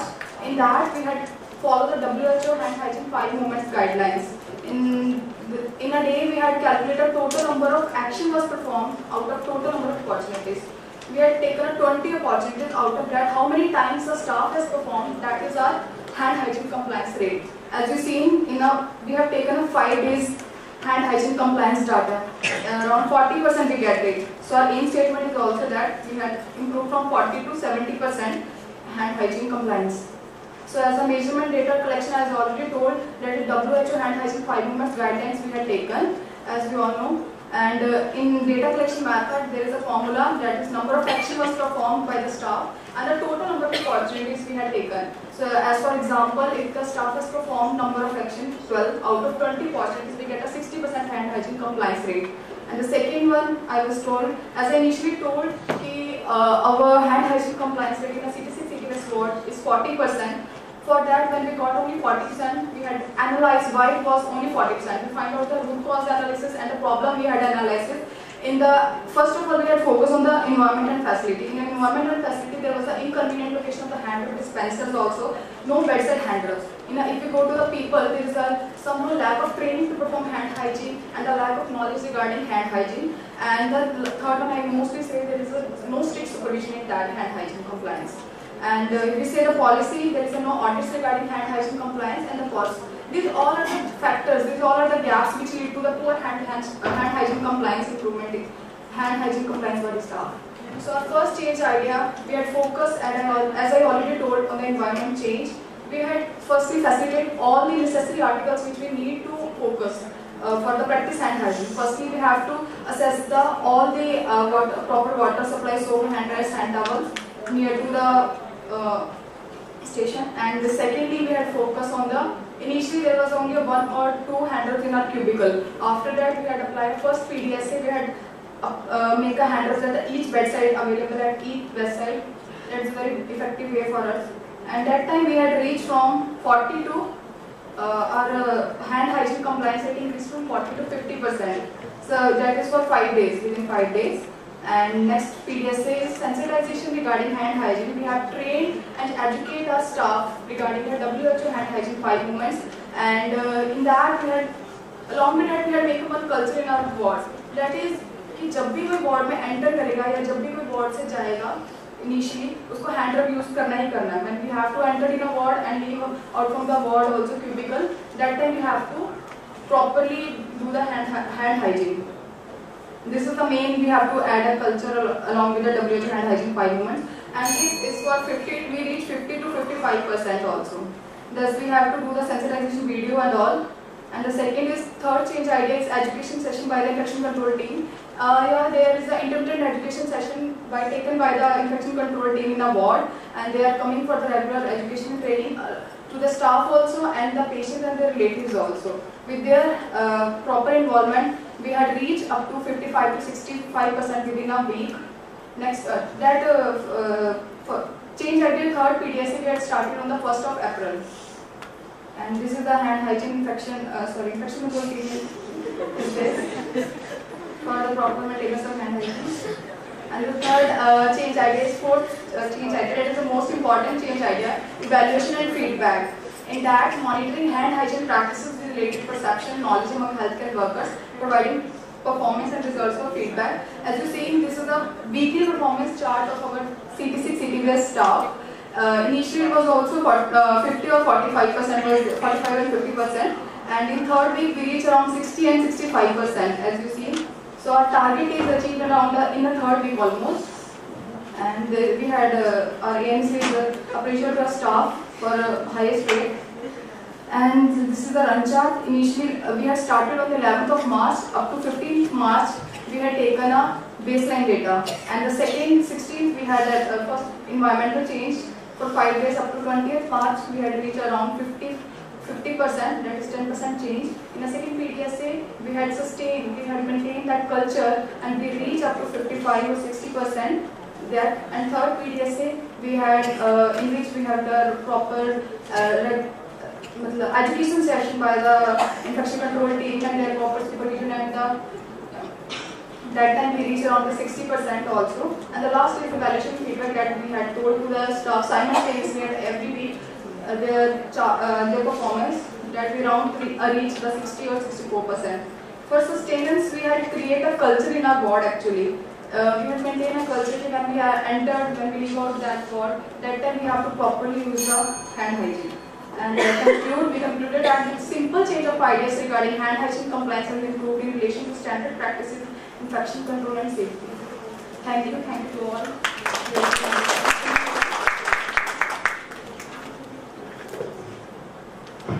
When you describe hand hygiene, do you mean both hand washing at a basin and using hand scrub in the same term, or you just mean using hand rub? Sir, actually initially our main focus to do the hand hygiene practices. So that time. When you are describing hand hygiene, do you mean both the practices in the same? So that visible dirt leads to the hand washing and changing patients in between patients we can do the hand rub. It is not visibly. So I'm asking what she meant.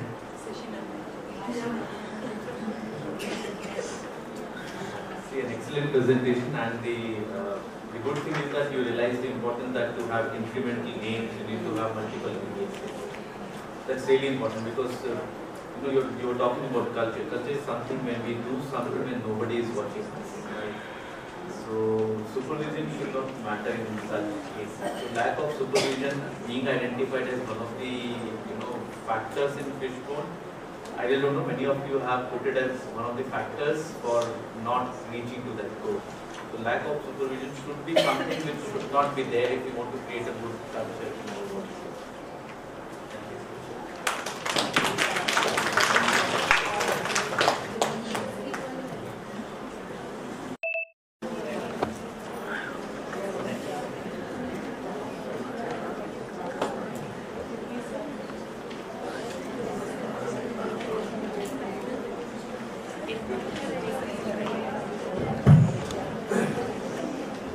Very good afternoon, experts in the chair and all my seniors and colleagues. Myself, Simin Hamza, I am here representing the QI team from Cardiac Lab. So I am presenting a QI project we have done last month.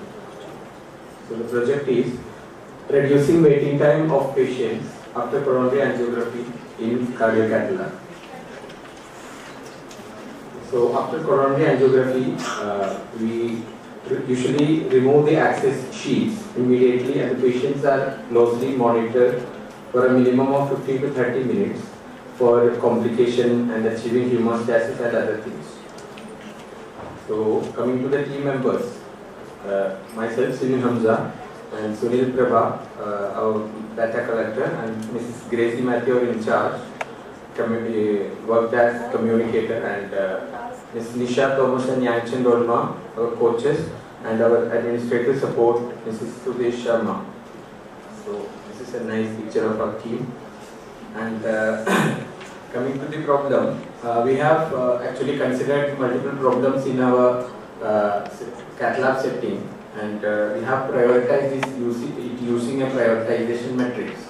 So the problems we usually encountered were long waiting of patients after angiography, lack of knowledge of patients regarding instructions and outcomes, poor use of PPE and hand hygiene, radiation hazards, and billing issues.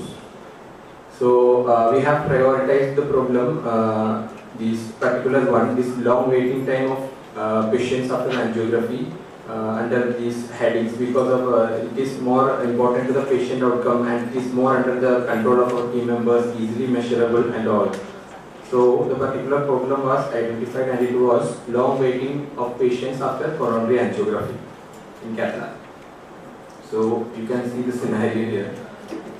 Okay, we have taken the baseline data. Baseline data we have actually we have taken it for 6 days.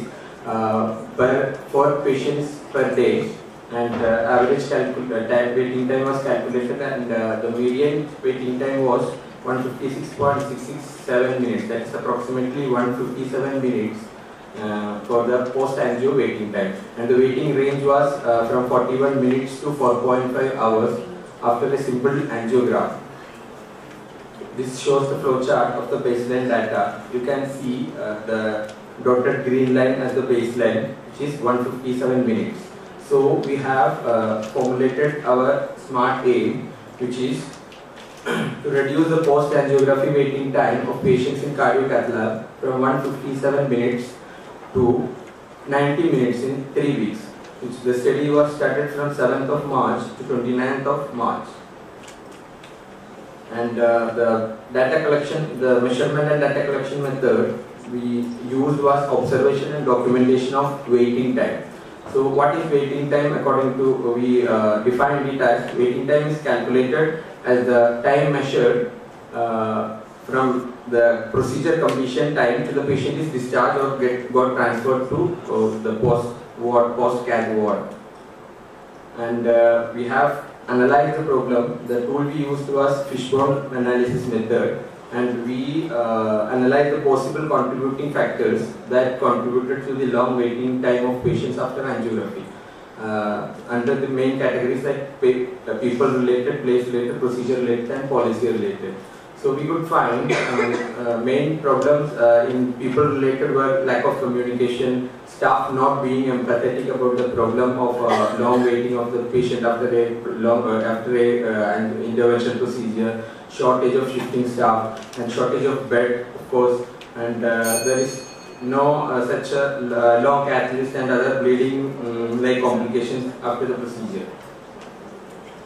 And after that, we have implemented our change idea through PDSA. We have done a single PDSA, and what we were done was documenting the procedure completion time and numbering, giving a number according to the time of exit of the patient after the procedure. So QA team with the support of all nursing staff ensured the documentation of procedure completion time, and the numbering was done accordingly. Average procedure time was measured in minutes, and we have implemented the change idea and continued the data collection for next 2 weeks. Patients were shifted number-wise, thus ensuring the early discharge of patients. So we have actually, this is our post-cath instruction form. So we have added a procedure completion time and a serial number, and we shifted the patient accordingly. So the results after the 2-week study, we have calculated the result median, and we could get an improved post-angio waiting time of patients. As you can see, the baseline is a red dotted line, it was 157, and our result is the green line, and our target was just 90 minutes, and we have achieved 62 minutes results median. And so the sustenance plan was our change ideas was giving results. So we plan to adopt the change idea into regular practice, and for that a dedicated transfer out nurse is assigned for doing this change idea, that is documenting the procedure completion time and numbering the patient, giving a number and shifting out the patient number wise. And coming to the conclusion, so simple change ideas can improve reduce the post-procedure waiting time of patients, thus improving the patient comfort and helping the early discharge of the patient, and ultimately which is helping the patient staff satisfaction and the whole scenario in the cath lab. So that's it.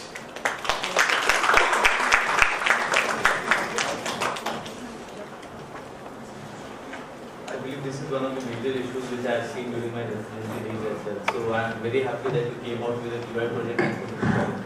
Thank you. Sir, can I ask a question? Because these cath patients come to City 6 ward also on the cath day. And do you know the cause of the increased waiting time in your cath lab? Why they are waiting for so long in your cath lab? Actually, ma'am, as you know, you have 6 patients, 6 beds for the cath patients. Is it no? Is it like that? 6 patients? In our unit, yes, we have 6. And if you see, during a week, the Tuesdays and Thursdays, we can shift only pediatric patients to a ward. No, I'm talking about generally, or CT3 also. That's the thing. In the CT3, they have got 5 patients. Was the cause was non-availability of beds? Yes, of course. But the problem is that is not under total control of our team. Because you shift your patient in timely, but then the patient has to wait in the corridor. You have already seen the data. We have got patients waiting for 4.5 hours after the simple coronary angiography. Normally, you can discharge the patient after 5 to 6 hours if it is a femoral access.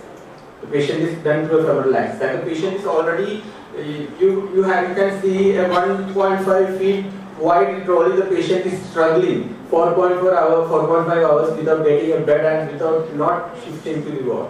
The solution was what then? So under our control, we couldn't expand the number of beds in a hospital. Yeah. So what we done that was, we have what the problem is, after filling the bed in CT6 or CT3. No, you have shifted the problem to other ward. No. Actually, I just want to ask you, it's for us also, if I might Actually, what is the solution to this? The solution we have taken is actually first the patient who have undergone first out, and that will help early discharge of the first patient and I think the rotation of bed. I think the patients Actually, are not discharged. many times it was not happening in cath lab. That's the thing we are trying to rectify. What is, your bed is already full, then we have got a line of trolleys after patient and after angiography, and some staff will come and shift the patient which is done recently more than the patient is waited for 4 hours. So we have tried to rectify that thing. Basically. But otherwise, SR is also involved in this They have put their discharging. house in order now. You know something. How you put your I think it's an excellent thing. You have done a very simple information, just numbering the patients. And you have got an excellent outcome. I have waited there with my father. So I think you have done an excellent job.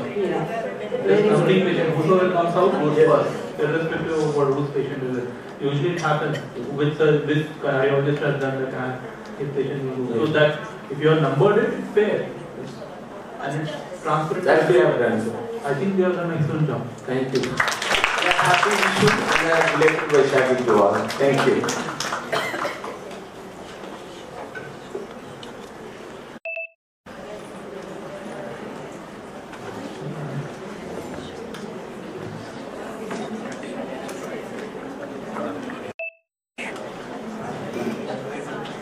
Good afternoon to all.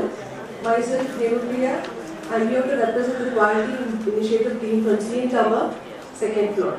To start with, I can state that clean cabs is safer care. I think I am the third presenter who is going to present on hand hygiene complaints because it is very important and we all are educated about the hand hygiene complaints, but still we don't do it with a practical note. We are not doing everybody or not doing the hand hygiene complaints in every 5 moments as it mentioned by the WHO.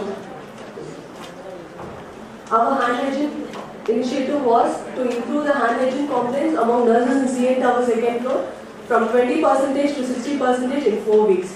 Firstly, I started to collect the baseline data. I got the 20%. Then I got a thought that I can assess the knowledge of the patient, knowledge of the staff nurses in the hand hygiene. I provided questionnaires of hand hygiene. I noted all have the adequate knowledge when to hand wash, when to hand rub, all had a 90% of knowledge. But the practical I saw it was only 20% was there. It is due to we have knowledge, but due to work stress or maybe unaware or forgetfulness, some issues we are not able to practice the hand hygiene complaints properly in our settings. And this is hand hygiene, is a foundation we all know. I would like to skip this introduction since we are short of time. And this is a problem identified, this is for hand hygiene complaints. We initiated the problem using a matrix analysis to pinpoint the most prevalent problem in the ward. That is, we formed a QI team. That is, these are the team members and the photographs are here. And we got the baseline data. We got the baseline data using the, we got it in the 1 week. That is, we got the percentage by number of calculating the 5 moments in hand hygiene performed out of 5 moments. That is, this is a tool used. This is a natural observation method. You can see a patient, this 5 moments are there. Before patient contact, before aseptic procedure task, and after body fluid test, and after patient contact, and after patient surroundings. Here I mentioned R, W, G, M, and NA. That is, R is for rubbing, that is hand wash rubbing, and W is for washing, and G for gloving, and M is for this, and not applicable is for Some may think that it is not applicable when you go and see a patient and ask about any questions. It is not applicable. It will come under this. So I have also included not applicable. And this is a fishbone process which we made, and this have highlighted the main problems which we found, that is dry skin and irritation, and in the physical setup, lack of hand washing facility and remote handled dispensaries. Since you can see the CN tower, it is a long corridor with 11 wards, with 11 rooms. So we are not able to provide each ward, each room a dispenser. So it was there was a lack in there, and lack of punitive measures. That is, there is no one to punish a staff nurse when she doesn't do a hand hygiene. So due to lack of punitive measures, it is see to that we don't do it. It is a natural habit of a human. That is, last one is hand washing not needed when wearing gloves. It is mostly seen in the physicians who come for dressing. They usually don't wash their hands and straight away go for the dressing and put the glove and say that I am gloving, so I don't wash the hands. So sorry. And rush behavior due to workflow. This rush behavior is usually in the ward we don't have the physicians available at the 24 hours. We call the physicians and wait for them to time. And when they come with the rush behavior. So we also rush with them to finish our procedures and make them out of ward. And change idea of first one was providing sterile dispensers in front of each private rooms. As you can see in this corridor, we have provided sterile in front of each rooms. And sensitizing and educating staff about 8 steps of hand, conforming to 20 to 30 seconds and 5 important moments of hand hygiene. That is, every staff are using hand rub, but they used to simply use the hand rub just 1 or 2 moments. That is, they will not follow the procedure of 20 to 30 seconds pertaining to it. If you follow the steps only, it is it will fall the 100%. When you use using is not counted. When you are using the hand rub pertaining to 20 to 30 seconds, using all the 8 steps will provide you a good results. And this is a run chart, and first for 1 week we noticed that there is a baseline of 20%, 25%. After the first PDSA, we got the percentage to 50%, and after the 50%, we implemented the second PDSA, and which again resulted in up to 70% increase. And conclusion, the overall hand hygiene compliance rate improved in CNT second floor, and this was achieved by commitment to infection control practices on the part of nursing staff along with the regular observation and feedback, and thus reduce the avoidable harm occurring in patients receiving healthcare in the ward.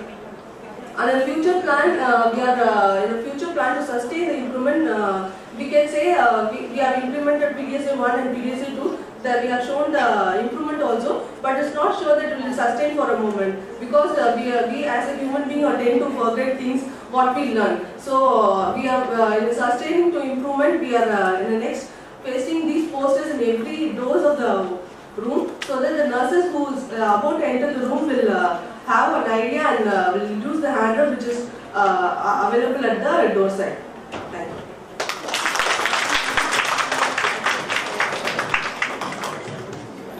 It's a shame actually that you are telling the residents are rushing jobs without washing hands. They are doing dressing without washing hands. If that's true, then it's a shame for all of us. The only way out of it is you are supposed to report them. They are not your friend. They are supposed to do their job, and you are supposed to do yours. If they are not doing their job properly, you are supposed to report them. That is the only way out. Otherwise, whatever quality improvement initiative you do, it's going to go down the drain. If a person is not listening, you can only tell him once, twice or thrice. Then comes the stick. You are supposed to report them. If there are any issues regarding consultants or consultants, I don't know what I can do about, but definitely for senior residents I can do something about. And if senior residents are doing dressing, they're doing pacing wires, or doing anything else which needs to be hand washed, you are supposed to report them. All of you don't report them and then blame them, that is incorrect. You just don't report them just for sake of them, either you are friends with them or you want to protect them, that is not going to improve this initiative.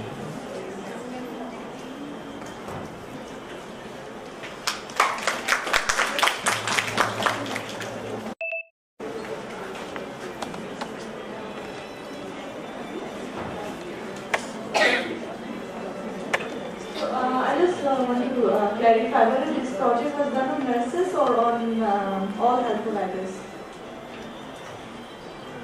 We only had the control over the nurses, so But the problem you analyze for everyone.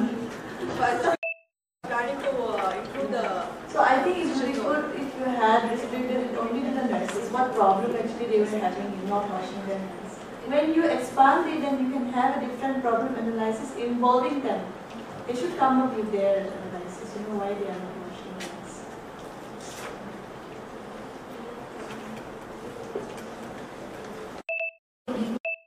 I am Jane Matthew. I am from CNR third floor. Ours is the smallest ward, I think, with 6 beds and 7 nurses who perform basic care. So our aim was to improve injection safety by performing intravenous procedure. So this project emphasizes on the importance of basic infection control and the need for increased awareness of safe injection practice, because there are risk of blood-borne diseases, especially hepatitis B and hepatitis C, which can transmit to which can be transmitted through unsafe injection practices. Injection safety, according to WHO, a safe injection does not harm the recipient, does not expose the provider to any avoidable risk, and does not result in waste that is dangerous to the community. This is our team members, and also I would like to mention Ms. Tracia and me for her constructive feedback. So our problem was unsafe injection practices, and the causes of this was I would like to give light of the main causes that we could change. First is knowledge gap, for which we give education, and some practices like to use flush in between injection. This was often neglected, because if a flush is required to maintain the patency of the catheter and also to prevent reaction between medicines. And second one was to clean the port of the cannula or the CVT. Whenever a cannula is inserted into the bloodstream, an internal biofilm is formed, which contains the WBCs, RBC and fibrin, platelets, etc. As well as an external biofilm is also formed, which contains blood clots as well as external bacteria and contaminants. And if we clean the port, if the nurse is not cleaning the port, then external and internal biofilms comes in contact, and it can lead to bloodstream related infection. And then in the procedure part, we emphasize on use of clean equipment, supplies and environment, and also the use of syringe stopping, additional dose of medicines. Sometimes some medicines are available as multi-dose vials. So sometimes the nurse will use the same syringe but a different needle, and they might think that it's safe. But once removing a needle from a syringe also causes a backflow, and it can contaminate the syringe as well. Then in our place, recapping often happens because needle destroyer is distant.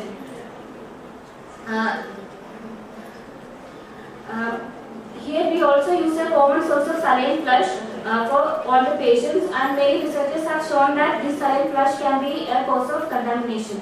And medication pooling, whereby is also there, whereby we keep leftover medicine in a particular place and it is used for multiple patients. Especially this can happen especially in pediatric setting where they need very small dose. So all these can lead to many unsafe injection practice. What we did was, we have only one PDSA, and what we did was we made an injection safety checklist, and the data collection was done by observing adherents using a checklist before and after implementing the PDSA. This is how we calculate the formula shows how we calculated the checklist score, and this is our checklist with 12 items.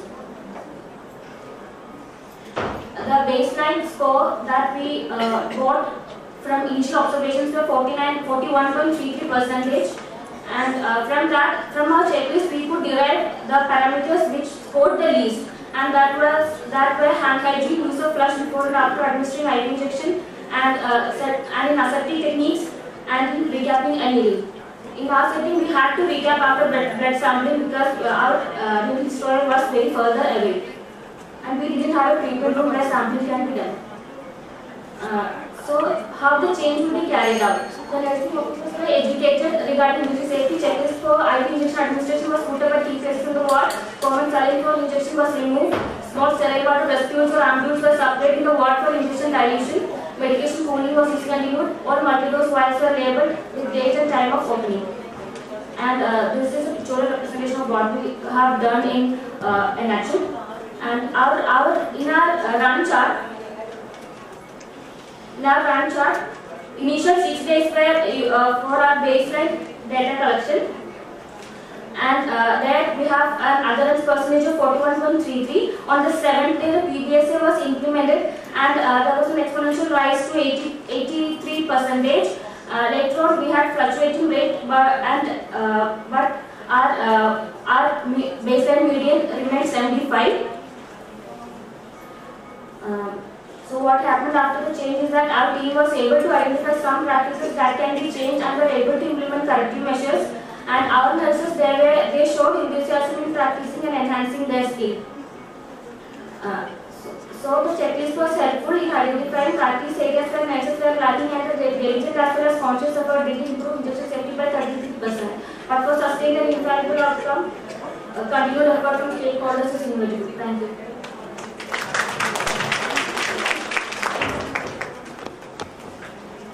Which of these practices do you think is going to sustain? The number of changes you have done, like you were trying to avoid decapping, you know, stop using common saline. Which of the practices do you think will be sustaining in the near future?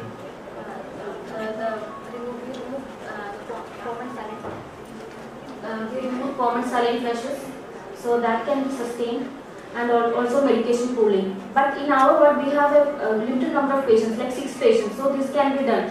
But in very busy wards and where there is a lot of patients and limited supply, they might not be able to do this. But we have limited patients, adequate supply, so we are able to sustain that. You can also sustain the decapping of needles. You just need to provide kidney where they can just put it and carry it over. With 6 patients, I don't see any reason why you cannot dispose of them. 6 patients, you are mentioning also repeatedly. Actually, because after blood sampling, we are keeping that syringe in a tray. So, and we need to take it to the area where it is to be disposed. And also, especially putting IV lines also, we have to keep it somewhere safe. Otherwise, we in the same tray itself we keep all the swabs, spirit swabs, the tegaderm, etc. Yeah, so can you rearrange your disposal system? There can be a separate tray for the swabs. Yeah.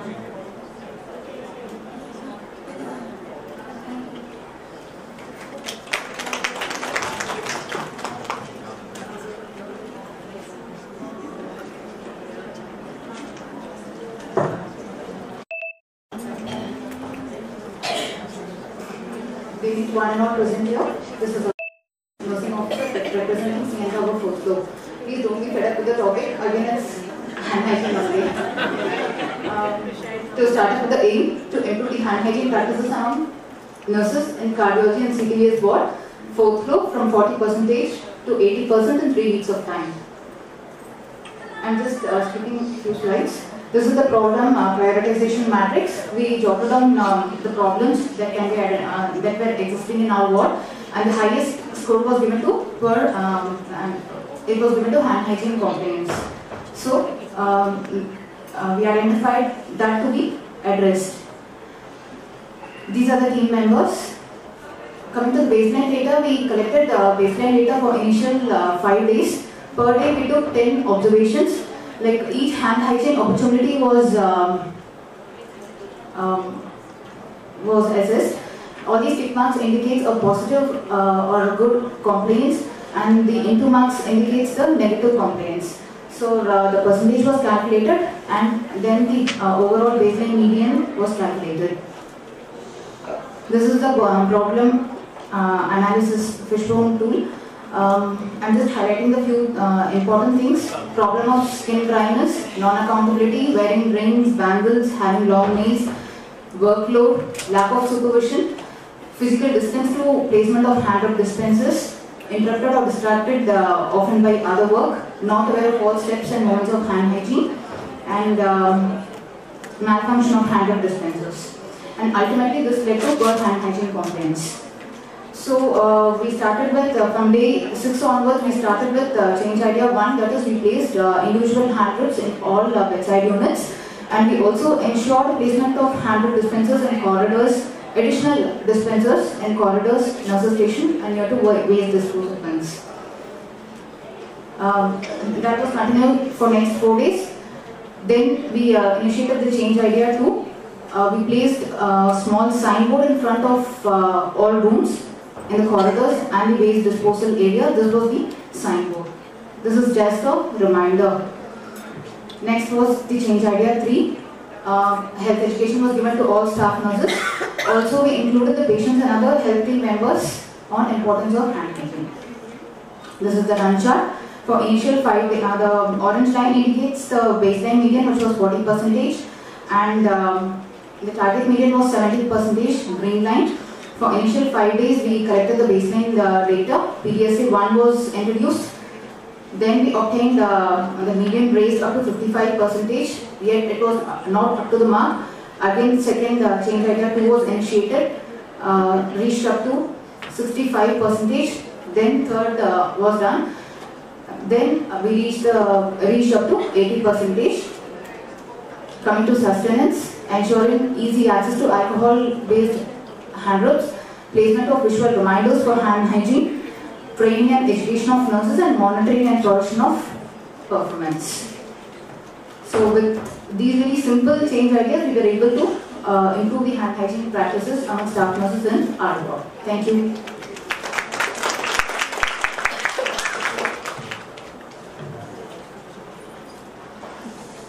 You used a very interesting parameter. The consumption of hand rub was increased from 15 days to 8 days per bottle of hand rub. Is that right? Yes, sir.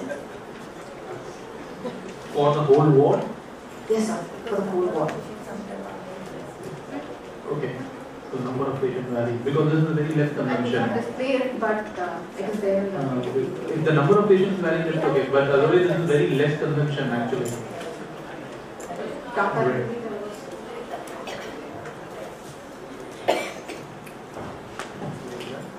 The last presentation. Thank you to chairpersons and presenters. All the presentations were really good and the results have really amazed us. Identifying simple problems, targeting them, working on them has ultimately led to such results. We hope that these QIs are sustained.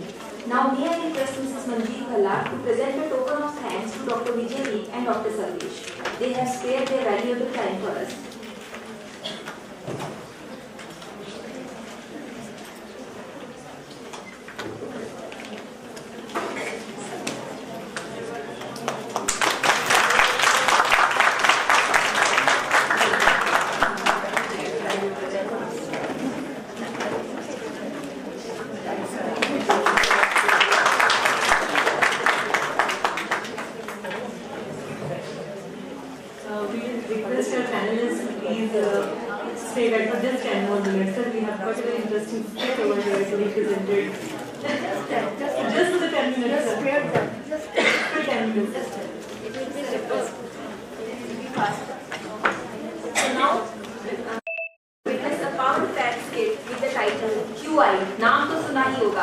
This kit has been conceived to enhance our sensitivity towards small errors in our surroundings, and the role of QI projects in rectifying those errors. So all know, गलती तो इंसान से ही होती है, पर इसको सुधारने की जिम्मेदारी भी इंसान की है.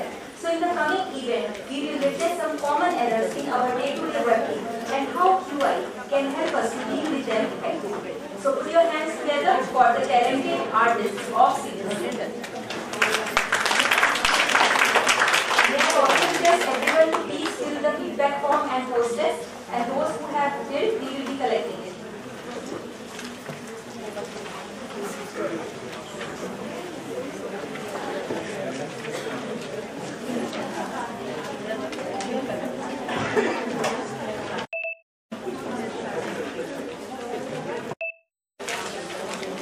All attention, please.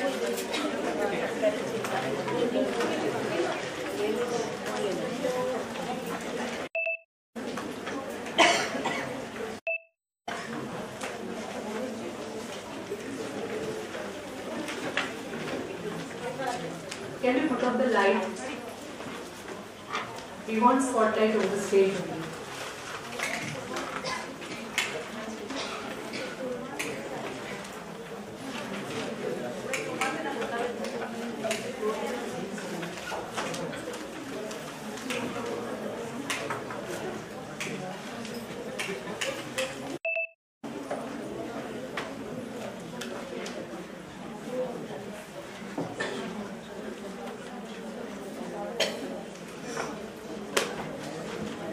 Take your position, please.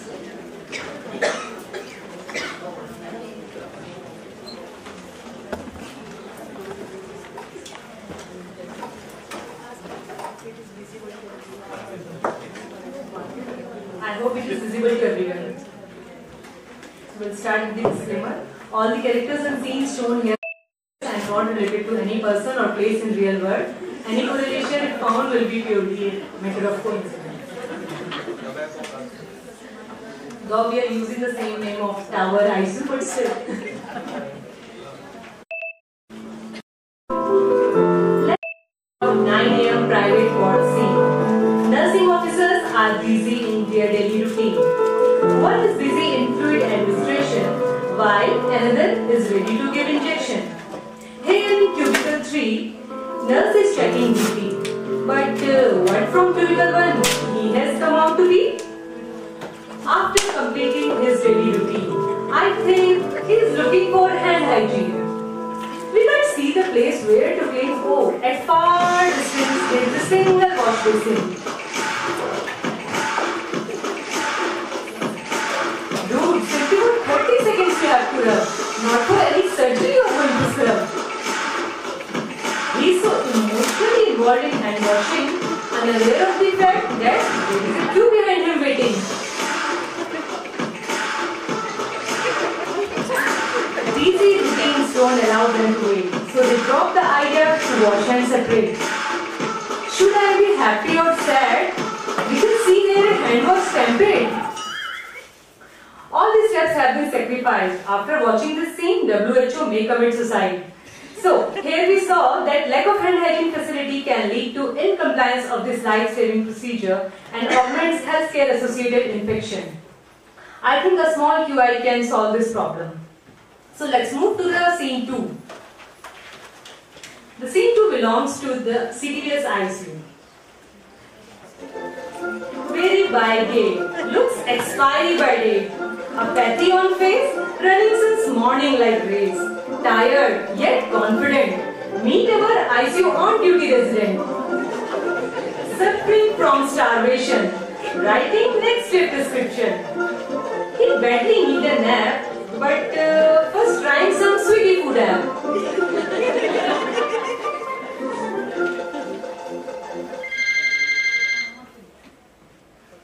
His eyes shining in joy. I think call from Swiggy delivery boy. Ringing up from me, not just a snap. With Swiggy 7 minimum order, we've got you covered. Order now. I'm already out of mood. Fast, you get me my food. Stop police conversation. Come soon at my location. Don't use your GPS anymore and straight come to Red Building first floor. Oh, poor resident, after 24-hour hectic duty, look who has come to enhance his pity. Officer wants his immediate attention, but SR, he is in hypoglycemia induced tension. I think he has asked for some urgent prescription. But doctor, he is already fed up of hungry mission. In the alternate state of hangover, I think he has handed over some wrong paper. So, such errors are very much possible, but they can be fatal for the life of the patient. A systemic approach and a resident staff can decide such errors. Let's move to the scene 3.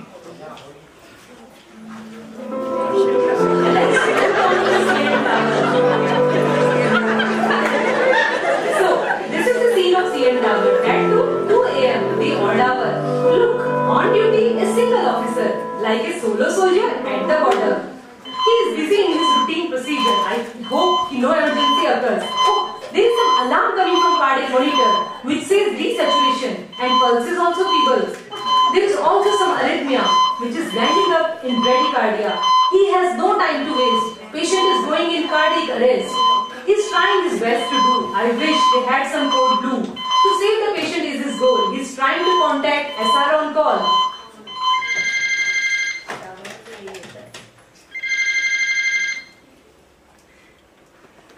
जिस number पे आप प्रयत्न कर रहे हैं वो He cannot wait, struggling to contact. Poor SR. He's already a call in emergency, not in a situation to handle any more urgency. Alarm has to be on. He has to run so hard. Life is there to save God. Run is fighting so. Humpty Dumpty had a great fall. Doctor searching for the patient and no one is there to guide his sentiment. Finally, he reached his destination. There is already going through asphyxiation and he takes over and do the necessary action. Gives a metropin. Do flush the line. Someone keep a check on saturation. Oh, repeat the metropin.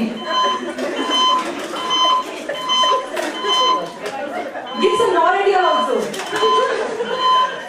With the joint effort, I think patient looks revived and alert. Doctor executes the sigh of relief. So, error creates terror. A code blue system is to alarm the healthcare workers about any emergency and its management. Accessibility of timely expert help is also very important, or we may have to pay with a precious life. A QI is much needed in this scene.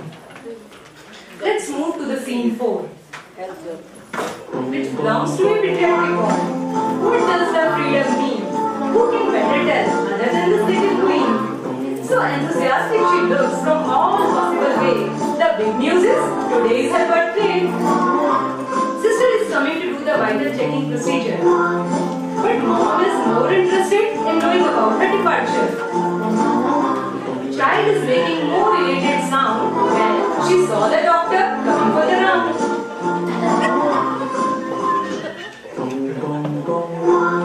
Happiness is at peak and the smile is large when she gets the insurance for discharge.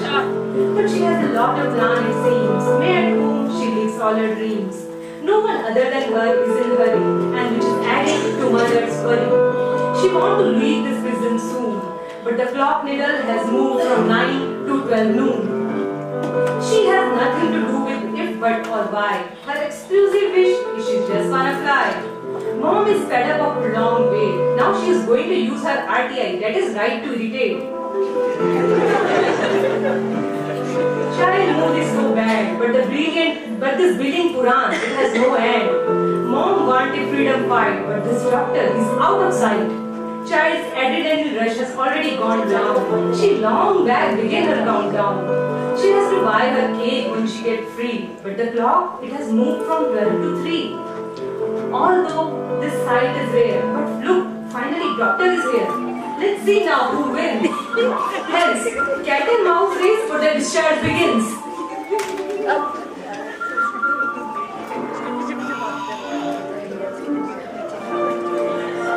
Like a long razor vein, he is vanished again. Mother is consoling the child. Soon her tantrums likely to get wild.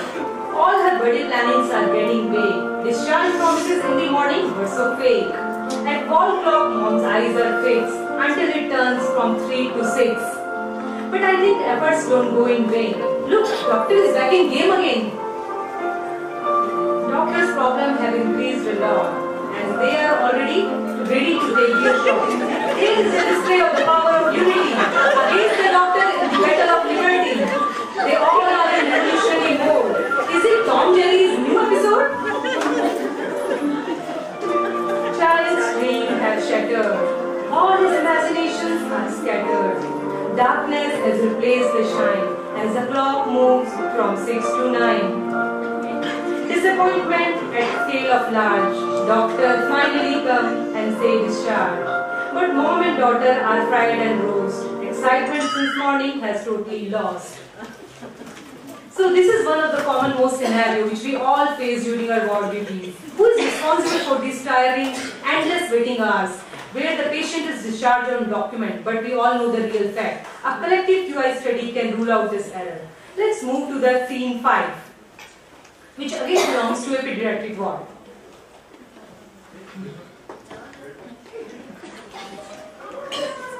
Cute Chintu is sleeping on pediatric ward bed, but someone is coming to make him sad. He turned his color from white to red. The troubles for Chintu are going to hide. It seems like, oh my god, that was surgical strike. Frightened by his full of war, he's going to nurse's counter to report his FIR. Justifying her kind role, sister has sent someone from pest control. Overconfident and shrewd, he's a cool dude. Just for the name's sake, spraying pesticides so safe. He's laying the pest control game, which bedbugs don't give them. His anti-pest control are of no solution, as bedbug he belongs to current generation. Winning the race, he has deep-seated back in place. Poor child comes back with a myth that bedbug has been finished. Bedbugs so cunning and wise, ready to give him surprise.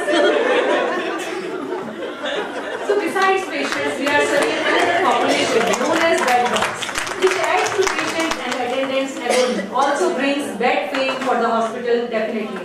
These can be overcome with a QI initiative taken in association with hospital administration. So they all are so terrified by devil error. All are scared with terror. He is a strong rival, making difficult their happy survival. He has taken birth shape, and there is a no window to escape. Error is spoiling their productivity, creates confusion, and and all need to actively sense that error lies due to ignorance.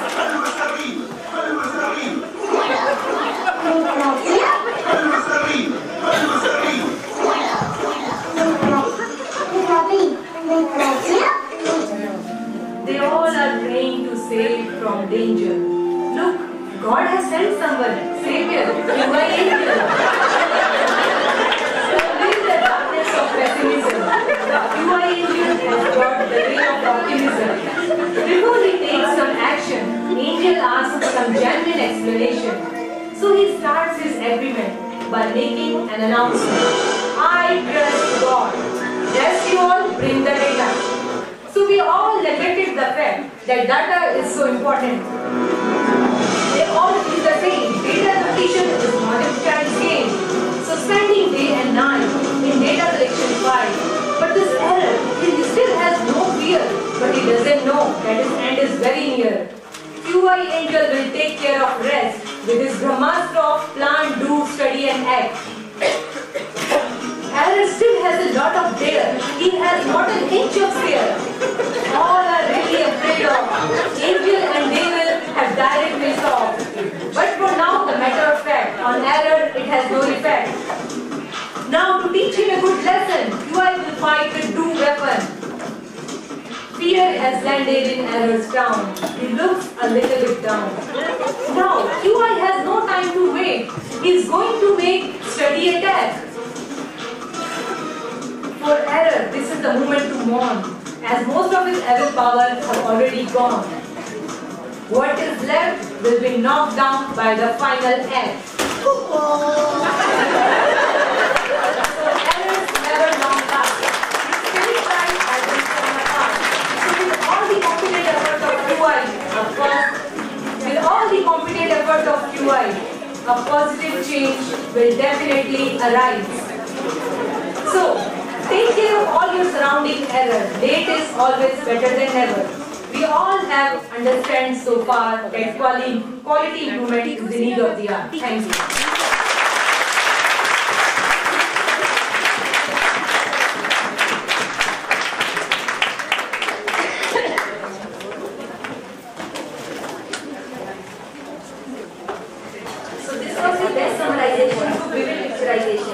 Let's have a big round of applause for them.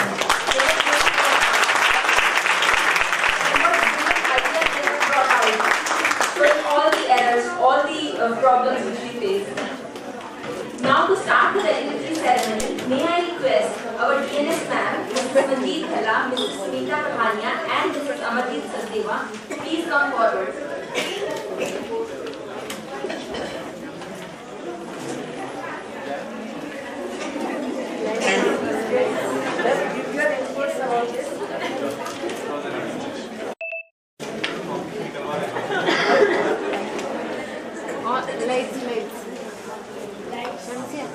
Thank you, Dr. Sareen. Thank you, Dr. Vijay sir, for sparing time for us. Thank you so much, sir.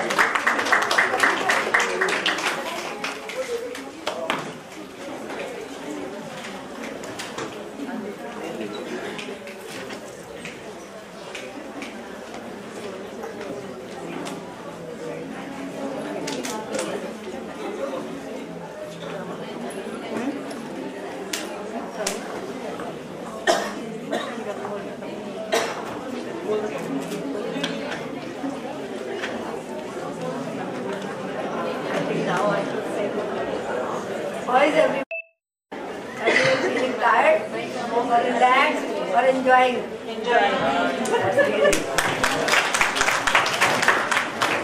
See, our team together has worked hard for 2-3 weeks continuously to make this event successful. And I hope the results are here. So I just, because as we have given all the momentum, I just want to announce one special trophy for our people who have worked hard behind the scene and in front of the scene, our CNE team, our NIS team, our Vikram Chaudhary from CMET, and people from heart failure. I think all should come together who have worked hard to make this event successful, together with the state, with the UAE projects, and bringing the results. Please come forward, CNE team, NIS team, heart failure,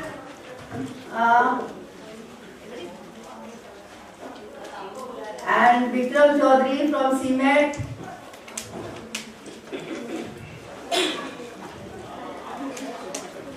Please come forward. Neeraj Savarkar from VVIP. Infection control team. Infection control team. And Sonia Mehta. All skilled people, all together, please come forward. And 5 from Argo. Now blood bank I said Sonia and Geeta. Please all come. Come this side.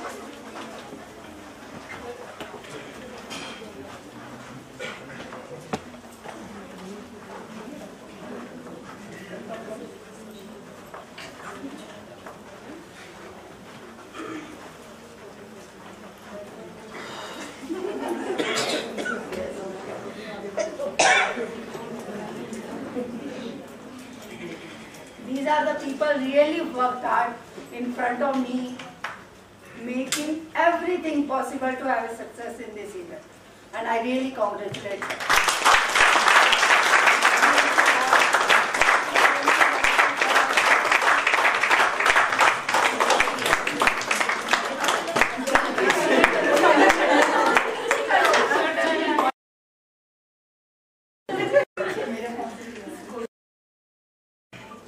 Please give them again a big round of applause.